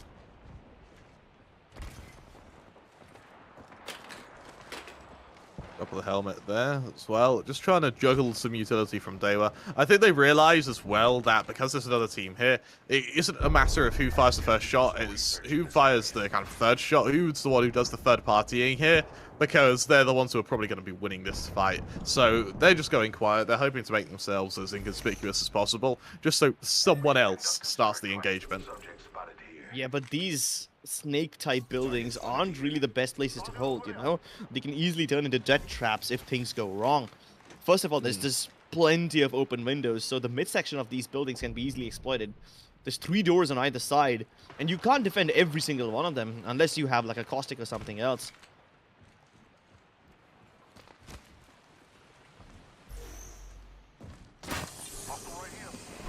Sonar ping is going to go out. But they know an attack's coming. They know they have to brace for it. But they just haven't taken that duel as of yet. Instead, they were lock in for the time being. I'm interested to see if 1 HP is still alive. The team I highlighted earlier, considering how they've had some really effective games, it's just been these final sort of rings that have been what have finished them off. Yeah, even I'm excited to see whether or not 1HP can finally put up a better performance in this game. They've been having lackluster games all throughout, and it's about time that the sun shines upon them. But speaking of shining, it's DreamFire who are shining like a diamond in the sky as they use their skyward dive to get up and hopefully go to a safe spot. Absolutely right. Drop down to the lava from EXO. EXO looking to take a bit of a cross-country route here. One I don't think is actually possible to go from that angle. Yeah, you're gonna have to go around the other side, but hey, at least they haven't taken the lava damage, right? We saw so many teams in the previous World's Edge game just boil alive inside Lava Fissure. There's a lot of places related to lava in this map. There's Lava City, there's Lava Siphon, there's Lava Fissure. Like, somebody needs to be a little more creative with the names. 2 shots get deployed. Bit of harassment, but nothing else. And I want to highlight where X10 are. Look how far out the zone they are. They have a huge exodus to make. Speaking of Exodus, here comes EXO Clan knocking on the doors, and so is BRP. This Mad Maggie ult can actually do so much if they manage to connect, but nah, it doesn't happen. It stuns them temporarily, but all the momentum that BRP had built up on the back of that wrecking ball has now been negated, so they have to start fresh. It's almost like going back to square one, except the difference is you've used up quite a lot of your meds now, and you've given your enemies a chance to escape, something that you will definitely regret. The enemy will now make it to the bridge ahead. That's a much better position to hold, but hey, they find another team to fight with, and I think that should be good enough. That's going to keep BRP occupied for now. They've split up. You have the Gibby alongside the Valkyrie just moving ahead. Meanwhile, it's just Dexter who's holding back. On the side of BRP, they have only one player sent ahead. The other two players are holding it back. In fact, one of the players has even dropped down to the ground, hoping to gather some more meds before they finally get inside. But Esports Club holding the cave just towards the north of Geyser. This is a position where you can get easily third-partied. If not, you might just get trapped. But the shotguns go up against each other, point blank. And it's Jiloon who's just trying to get the angle onto the other Valkyrie. Valk versus Valk, both of them trying to bat up at the same time, but Jiloon goes down as Kissnas. He finds the angle, finds the timing as well. Can Holiday survive this one? In a tight, narrow space like this, even the best of the best gravity welds won't do anything. Oh, almost tried to go for the stick. It's just not enough. NXL, they continue a rampage through these tunnels, finishing off one player at a time, and with that, I may be heartbroken to tell you that Team ANT aren't long for this world. There it is. They're eliminated. NXL, they emerge victorious. They also emerge with all the juicy loot that ANT was kind enough to bring to them. Elsewhere, DreamFire looking to take a huge fight here. This is going to be a massive engagement with all the teams getting ready to make their rotation towards the center of this ring. Yeah, and the center of the ring is going to be a treacherous place because the Geyser does not have a lot of buildings. There's just 4 buildings at the max. And 2 of them can be counted as one because it's like a U-shaped one. SNG, they're still hanging out outside the zone, and while they do have time to get inside, it's just the 3rd ring. They won't have to worry about too much, but they nail that Ox there. Archangel has nowhere to run. He gets stuck, and X10 gets the better of him. They do. They're not quite able to follow it up, though. They're not quite able to confirm that kill. Instead, it's just a down. They're trying to use it as an opportunity to bait in more players here. Everyone Gaming lacking members, but that doesn't let them, it doesn't get in the way of them taking down Icky Blue. That was a good kill. Noxy has already fallen back into Big Mod, with Wallard also trying to make his way up there. Since he's the Valkyrie, he can easily get up, but they don't want to get up now, do they? They want to go ahead and push this fight once more. They just want to heal up and get back into the action. Team SNG. Huge amount of utility being deployed onto them as they try to cross. All this gunfire making movement just that bit harder. Now as they continue to just be harassed, it's a matter of just shielding up. They're just not picking the angles. They can't risk burning all their utility on mere tickle damage, on mere flirting from another team here. Oh, Bomber Boys in a little bit of trouble. Probably lost most of their members. It's just the Ash left. Daniel Avocado needs to channel his inner racer and get the hell out of here. But there's no red left to run. He's gonna have to fight his way. And here it goes. He's trying to go in for the full send. Switches over to the Havoc, but it's not enough. Bomber Boys die at the hands of Noxy.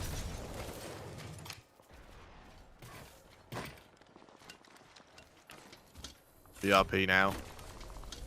Not the most comfy of positions. High ground is in their favor, though.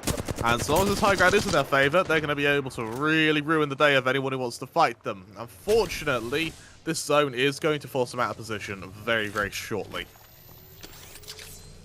It is going to force them out of position, but that applies for the team ahead of them as well.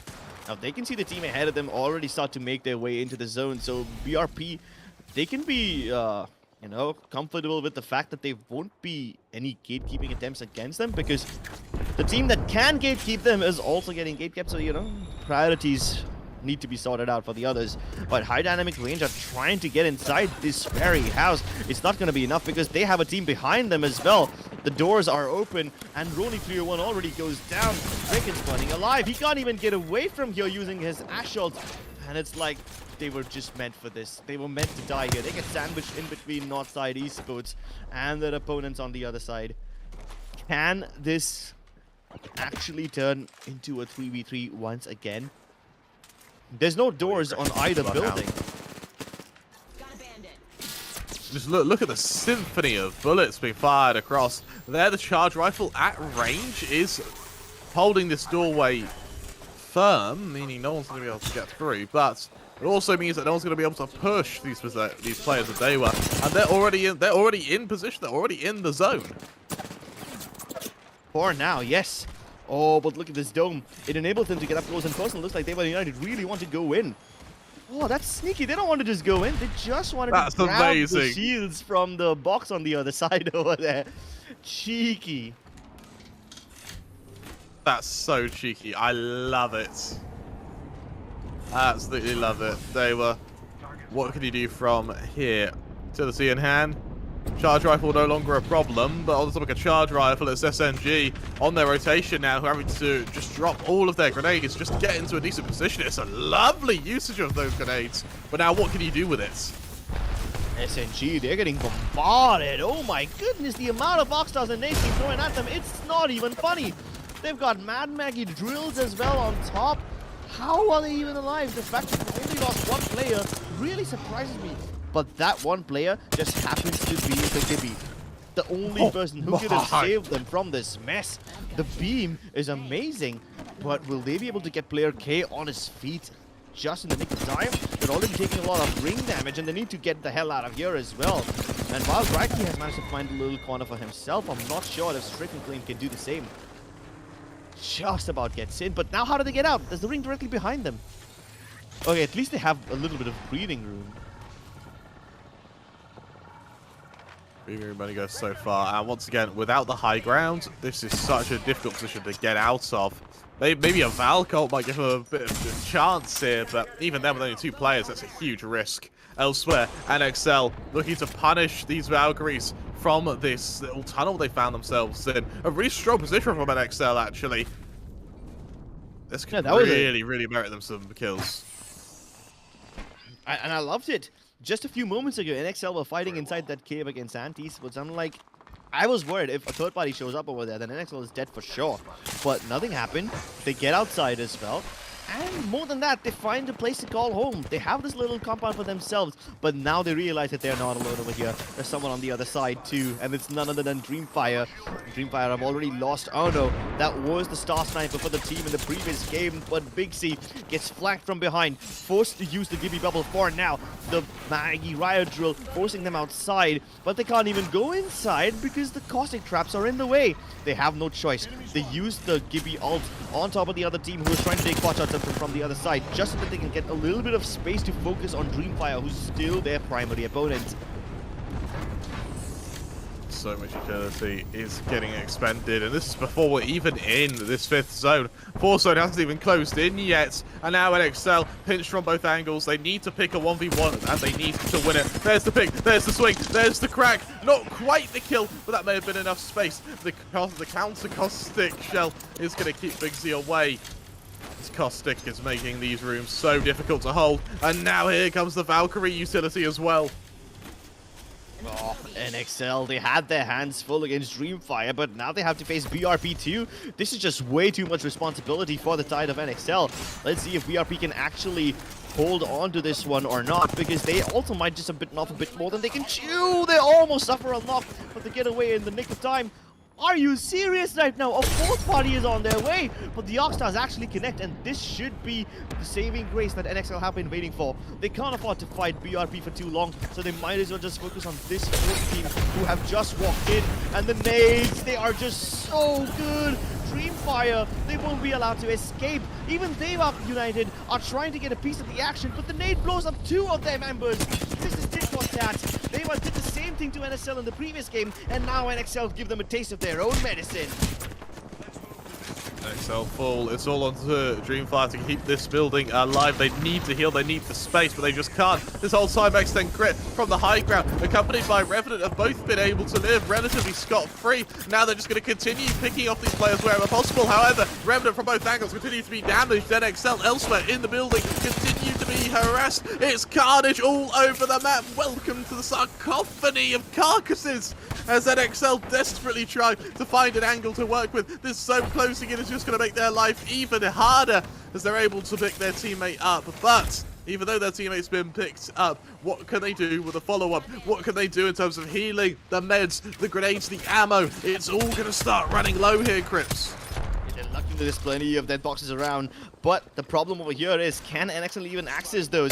They managed to successfully hold off Dewa Esports, and they also deal with DreamFire to some extent, but BRP is still around the corner. Luckily for them, Revenant Esports is keeping everybody else busy. That's why NXL can find the space they need to focus on player K and his boys, and with that, BRP has been eliminated too. NXL survive a fourth party situation. That's just nuts. NXL shouldn't be alive right now. They shouldn't be, frankly. And the fact that they've got all 3 players left standing with a building in the final zone is insane. Absolutely insane. They kill the third and the fourth party. How do NXL get past this one? They've made things easier for themselves. Now the only team standing in their way is going to be Revenant Esports, who already have their hands full. So NXL can just basically chill, get some pot shots. And inside one of the boxes that NXL has around them is also a Kraber, a game-changing weapon for sure. Do we see them retrieve the Kraber at what is essentially point blank? It would be very interesting if they did, and I would love to see it used. Mastiff, instant bit of damage there. Still yet to follow it up, though. Oh, so they'd have the Kraber and the Mastiff as well. I wonder if they've actually found the Kraber. It is in one of the dead boxes close to them, but let's see if they actually choose to exercise that option. But still, up close and personal like this, the Mastiff should be almost like a WMD. That nade also has the potential to be a WMD. All of those people, those guys are just stuck inside over there. That tiny clip is all they have.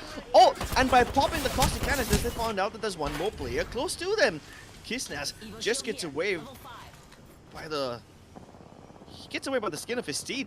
But Zartasas now has to find out who's above them. Rather, it's under them, and it's none other than X10. NXL and X10, like we said, have been having quite a lot of rivalry moments, but Revenant Esports are the ones who are in trouble. X10 are focusing to get inside this Gibby Dome, and just as they're trying to go for the revive, X10 move inside and the knockout Mexius as well. They're playing so well right now. They're doing absolutely beautifully. There's a bit of a crossfire from one of the remaining squads, but it's frankly not enough. This final player about to be caught out. There's that kill as once the caustic gas actually get the final blow, but it doesn't matter because there are still 2 other teams who are watch on in horror as NXL continue this rampage. There's X10, the team that have had such a shaky performance all day, looking to continue this rampage here. The other side of this building, not quite committing to a fight just yet. Instead, when it comes to dueling, holding the cross. X10 still desperately trying to hold back now, trying to pull back as the zone closes even quicker.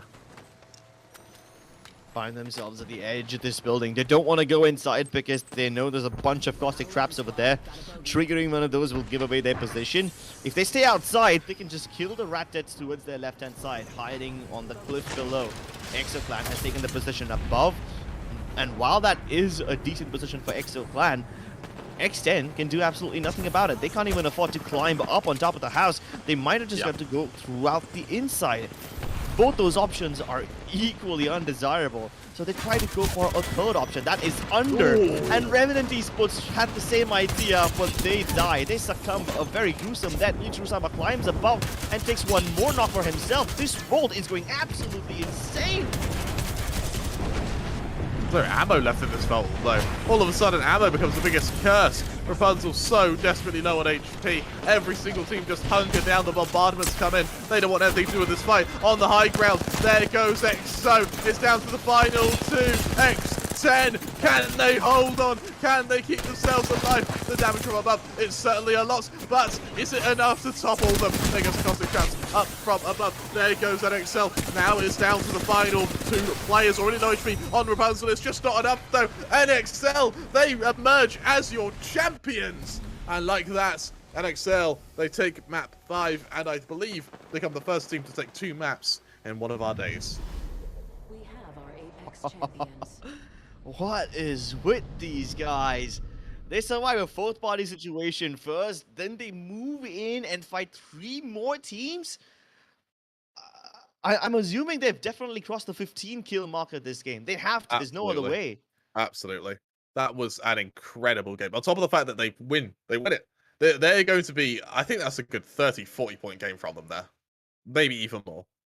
30 at the minimum. And I swear to God, the fact that they were able to survive that initial skirmish where I believe it was PRB and Dream Team, they were both fading them at the same time. They survived both those teams as well. And that itself was a win in my books. That itself made me pretty impressed. But then they do more than that. They just continue to go above and beyond and surprise us.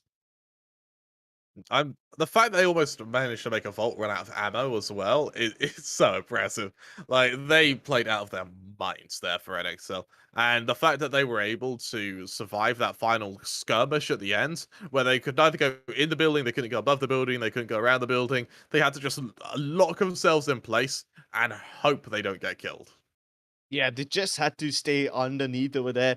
The last few straggling members of Revenant Esports were found. And while there was defensive bombardment from the sky raining down, they used up their Gibby bubble quite early. And I thought, okay, shit, this is the end. They used their bubble up.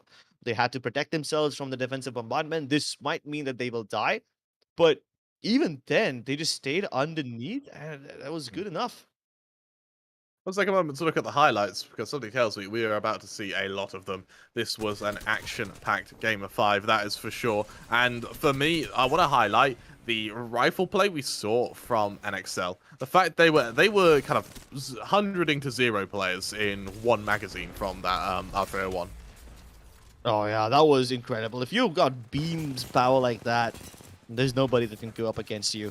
NXL, they have everything going against them, but despite the odds, they punched through. First, it was that fight inside the cave. I literally forgot about that cave fight, you know, because NXL did so much ridiculous stuff after that. I forgot that they were at one point inside the vault cave, and they were fighting against a team who they had no business winning against. But they get past that, they get into the zone. Even BRP did pretty well.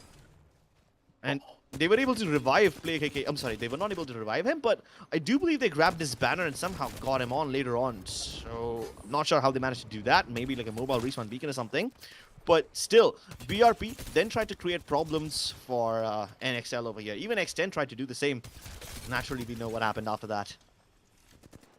That we do, and I'm actually very impressed with X10 Crit as well. They got a lot of kills in the latter stages of that round, of that game, and I think so much so actually that there's a world where potentially X10 got more kills than NXL did, but of course they didn't have the placements. Yeah, we'll have to take That's the high ground, by the way. Yeah. again with the high ground. It's okay. Yeah. You convinced me, Kramer. You've convinced me. My theory, clear. Yeah. My theory has several conditions to it, right? It's these little small stars that you see at the end of those massive sale codes that say terms and conditions apply. Yeah, my theory has terms and conditions applied. It has the little star at the end. Doesn't make a very good rule then, does it? If there requires to be terms and conditions for it to work. But in just a moment, we'll be able to see the scoreboard and the standings, of course, after day 2. Let's see who is going to be emerging as our victors. There you go, NXL. No surprises there. A dominant game on their part. In just a moment, though, I believe we'll be able to see the overall standings for today. With NXL's performance, I think they're topping it. I think they can definitely get to the top, if not, then at least the top three. Both them and X10 did pretty well today. And it's starting to come to me that X10 might just be a better team on World's Edge than they are on Stormpoint. Or Yeah. maybe that was just a bad game for them in the previous one. I could be wrong over here, but so far that's what the pattern indicates. But they were United. These guys are super consistent. So is EXO Clan. They didn't get a lot of kills this time, but 7 placement points from the side of EXO Clan is nothing to scoff at. Yeah. It really isn't. And I think that for EXO, while they didn't kill many players, they held areas, they held that building for such a long time. They sort of ruled it out of the map for anyone. And so no one even dare fight them. Anyone was too scared to fight them rather than they just didn't hunt for kills. Oh. Speaking of fighting, Revenant Esports bit off a bit more than they can chew. They were one of the teams who had a nice little themselves. They had a building. They were safe in there. Of course, they had to leave it eventually, and that's why they were forced to fight with one of the teams on the other side of that building. And that was the only team that they were able to wipe out, by the way. After that, they lost two of their members, and I believe it was Belkun who had to survive for the team and keep the hope alive, carry the torch forward. Yeah. Oh, you're absolutely right. For Revenant, as you mentioned, yeah, having one player left alive, I am very surprised they lasted as long as they did with only one player. In fact, the only reason they died is because he had to make like a Hail Mary sprint under that building like a tabby cat scared of a car. But it just wasn't enough, was it? They ran into the waiting arms of X10, who just wiped them. And I was surprised actually with how badly Ants did this game as well. Oh yeah, anti-sports were just steamrolled over. I'm not even sure how. It was not supposed to happen like that. But Mm, I can say the same for DreamFire as well, right? They yeah. had a good position. They had a nice little building for themselves. NXL tries to knock on the door. DreamFire managed to hold off long enough. And then NXL start to get third-partied by BRP. Even more problems start to show up when Dewa United Esports roll around. But these guys, NXL, they deal with both of them, and then they kill DreamFire too. It's funny how they can survive a fourth party situation like that and just still walk away with all three players. That is super, Yeah. super surprising for me. To be able to play that effectively as well. They really, really were just up against it and were able to deliver. In just a moment, we'll be able to bring up the final standings of today. Crips, is there any team that you think has done particularly well that you expect to see up there? Definitely NXL. Sure, they are able to win 2 games, but Mhm. I now am starting to doubt if Revenant Esports are up there anymore or not. I think they might have slipped down. Yeah. They had a decent bit of point collections today, like 7 to Yeah. 8 points per game on an average, but that's nothing compared to the 25-point average that they were pulling off yesterday. They are definitely going to be Yeah. above the 100-point marker, and sure, the gap between them and Reignite will have increased.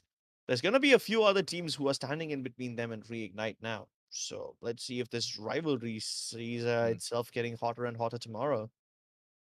I'm really interested to see how Reignite are going to be able to fare against the likes of these teams in future games. Yeah, we'll see tomorrow how they're going to do against the likes of EXO, for instance. And for me, Reignite, they're a team that they don't shy away from anything, do they? You know, they'll happily bring out the Rampart, they'll happily bring out the weird compositions that we're not expecting. And Oh my against Group C, a group where there are a lot of mixes rather than established teams, there's the space to do that. There's the space to go wild. There's the space to have fun with it. So I personally would really want to see how Reignite mess with everyone tomorrow.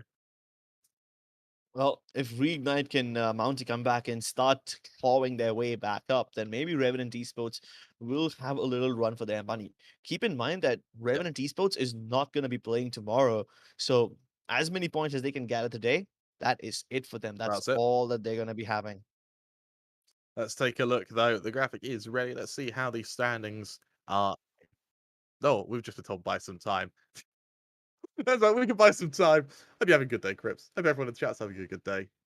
Do I'm we having a talk from here damn on good out? day. Yeah, you Honestly, damn yeah. good day. That's good, man.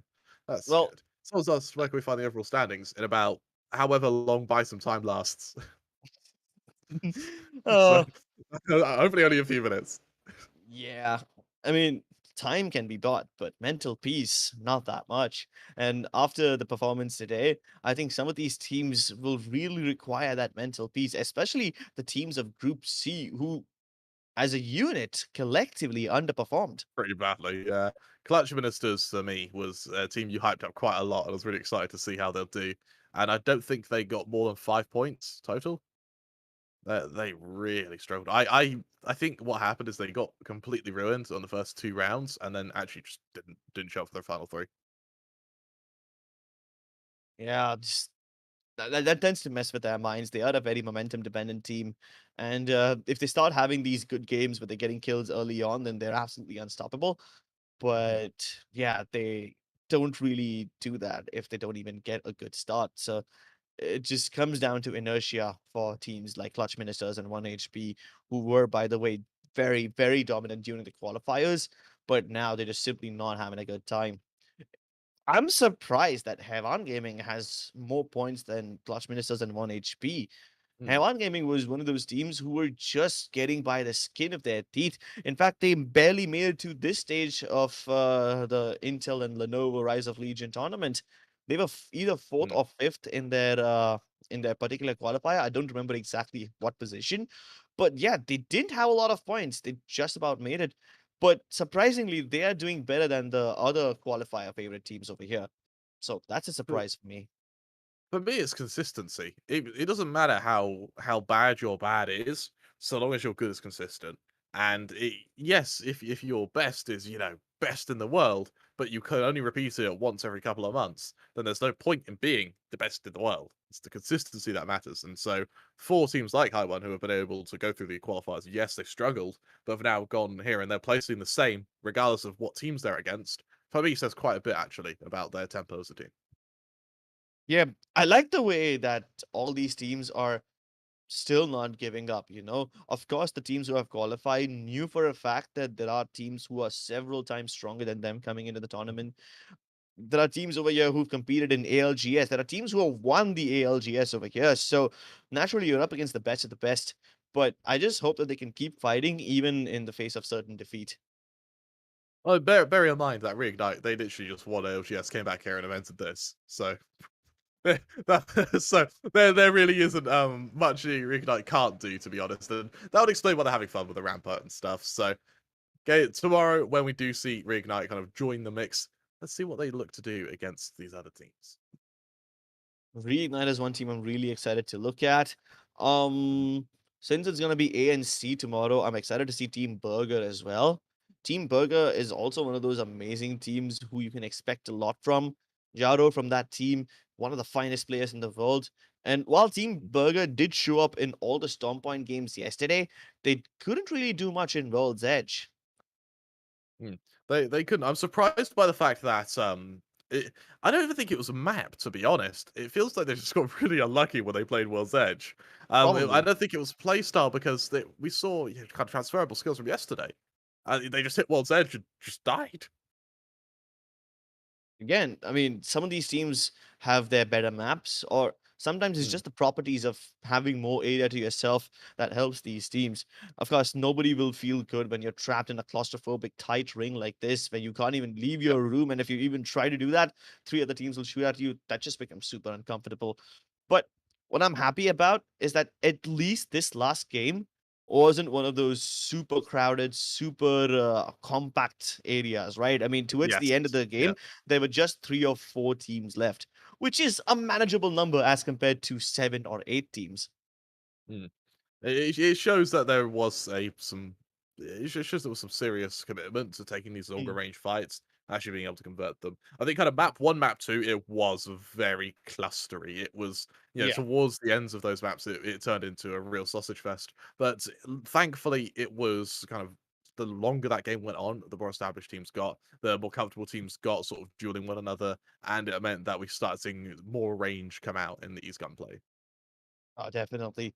As the teams start to get more and more comfortable, I think they will even start to perform better. Or if not perform better, at least they'll start taking those risky maneuvers, which they Yeah. always wanted to do, but they haven't been able to. So I kind of want to see some of those risky maneuvers, man, especially from the top teams right now. Teams like, let's say, X10 and NXL and all these guys, Yep. the ones who are on top and they know for a fact that they're not in danger. Agree that they want to get as many points as possible, but keep in mind that the only objective of the group stage is to get inside the top 20. If they can experiment something over here, which will be useful to them in the finals, that would be the ideal situation. So maybe they can try it out. We'll have to wait and see. Just so we'll be able to bring up our scoreboard, hopefully. We are running out of filler, aren't we, Chris? We have to keep going for as long as we can because the maths for one map is hard. Doing all 5 of them together, then adding it up. God, that's a good thing we're casters, isn't it, and not admins. So Yeah. while our admin team is on that, something I wanted to highlight is I'm surprised that we're seeing so much usage from our 3030s. For me, they are kind of bad. Particularly at range, the bullet drop is just so huge that their comfort is sort of mid range, where the R301 would usually excel. With the R301, of course, being in the shop, that's the only reason I think we're seeing 3030s, just because an R301 does everything and better. When the 3030 first came out, I thought that, hey, cool, this is just like the wingman, but you can attach like a much bigger scope on it. So I'll use it quite a lot. And I was using it, I loved it. But then I realized that the iron sights on this one are just so bad. I personally do not like the 3030 iron sights. If I get a scope, then I probably wouldn't mind using it all that much. I believe it's based off a lever action Winchester. If I'm I think so, yeah. It does look like one of those old Winchester models, right? yeah, it's a Winchester 1837. Yeah, and so what's pretty cool about the Winchester 1837 is if you get enough practice, the way it works, you pull down and the lever goes back, pulls next cartridge in. You can flip the gun around and spin it as you lever it if you get good Ooh. enough, which I'm absolutely Ooh. not, but you can be. Let's look at the standings though. Let's look at standings. Revenant still on top, but that lead is considerably less. Oh yeah, they had a 20-point lead against Reignite yesterday. They still have a decent lead over Esports, but their opponents have definitely changed. But then you take a look at the teams in position 2, 3, 4. They have just such little gaps in between each other. Esports at 87. You have X10 Crit at 85, SNG at 82, and then WolfPack at 73. I honestly thought WolfPack would be a little higher up in the hierarchy, but hey, it's Same. still doable, right? There's only a 9-point difference between them and SNG, something that can be covered in a matter of just one game. And I want to highlight fourth, third, and second, there's only about 5 points between them. So a really, really close pack for our top 5 here. And to actually further the close score lines, you go back to kind of 9th to 12th. Again, only 8 points in it. There is not much separating our top from our bottom here. So I'm really looking forward to seeing just what Reignite, ATH, and potentially Team GoTo can do tomorrow when their names are thrown into the mix. Whew. Honestly, I'm not sure what's going to happen when Team Burger step in as well. Team Burger are Mm. also a team that everyone expects a lot from, but then they're sitting at Yeah. the 14th position right now. And DreamFire, while they were present in several late game situations, they just simply don't have enough kills to keep themselves going. And that's why they find themselves in 15th place. You're absolutely right. Something I want to highlight is how the kill points for Revenant are carrying them significantly right now. Way more kill points than placement points. Further down to the rankings, surprisingly, North Side are struggling here. I thought they'd have been doing a little bit better. Same for PABB. I think we saw some decent plays from them throughout today. Potentially tomorrow, we might be given a taste as to what they can bring. All right, but this is where the things get really interesting. And these are the storylines that we're going to be focusing on tomorrow. High dynamic range, 16 points so far. 1 HP, only 12 points. They need 4 Yep. more points to get inside the top 20. And all Mm. these teams who are outside of top 20 are in quite a lot of danger. In fact, Yep. I wouldn't even say that the teams outside of top 20 are in danger. Everyone who's below top 15 is in danger because even those teams can still take a nice little beating. Even those teams can be overthrown. You're absolutely right. And what I want to highlight is that Clutch Ministers, 1 point, not a single kill in the Rise of Legion, which is really disappointing. they were one of the teams that we expected would win as well. Mm. Bomber Boys, Project Triple X, 420. These are all teams that were getting absolutely destroyed by the likes of Clutch Ministers and 1HP the other day. At least 1HP still has double digits. Clutch Ministers, I can't really say the same. They find themselves in a situation where they would have never thought they'd find themselves in a million years. I'm interested to see if there's any recovery from these teams, kind of in the bottom, kind of 15 and below. I would love to see. I would love to see a huge comeback story from one of these teams. I Same. I think Northside have the potential to do it, maybe, but it'll be Northside tough.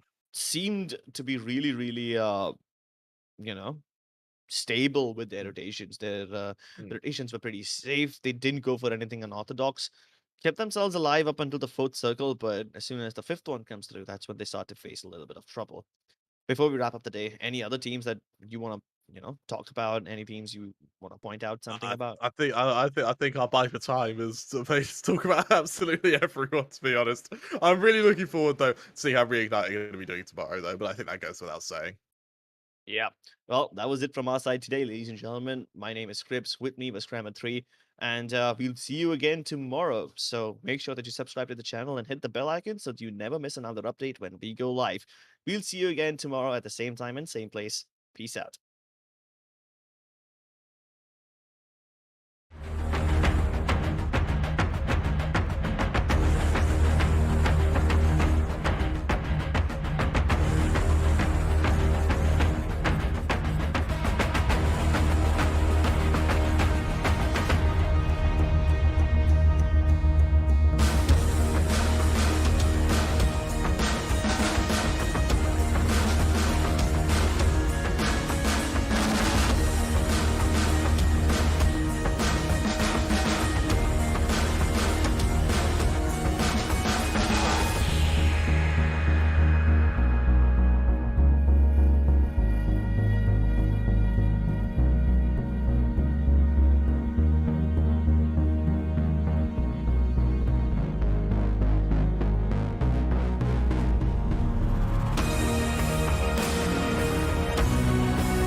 I'm trying to touch the States this time. 2021.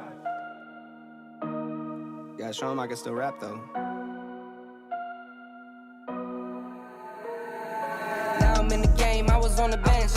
First I was renting, now I'm collecting rent. Run it up. First it with the Beamer, now I want the Benz. Spending all the back like here I go again. Outside says the chirp, now the camera phone. Told you I'ma make, keep the channels on. Why you acting different when the camera's on? Why you acting different like your paper long? 8 day wake up and I thank God. Bad decision got you wishing you could say nah. My city gritty, you could get hit any day now. On my mama, I'ma move my family way out. With some 20s, 50s, hundreds, thousands, millions, billions, trillions, zillions. I'm talking Amazon money, talking so much money I could mess around and buy Amazon. I been winning, I'm like, why me? I heard these labels wanna buy me. I don't need you, boo, I style me. I roll G's and they grind me. Now I'm on my game, nothing is the same. Who am I to blame? Money made me change. Cardi in my ring when I'm switching lanes. Money in the carry on them Boeing planes. Money in the carry on them Boeing planes. Now I got a buck for all those rainy days. Ain't have a day off in like 80 days. I got hustles in like 80 ways. Kids if he won't take a lazy day. Wifey on me told me take a break. I keep going to the paper street. Then it's trips out to Montego Bay. If I take the job, bet I get it done. I said it before, I'm a one-on-one. I just caught some ones, only wearing ones. Fornicate the funds, money made me calm. Diamonds on your neck, bet they on your neck. You want that watch, you better rock a tech. You want that chain, you better cop a vest. You want the check, but can you make it stretch?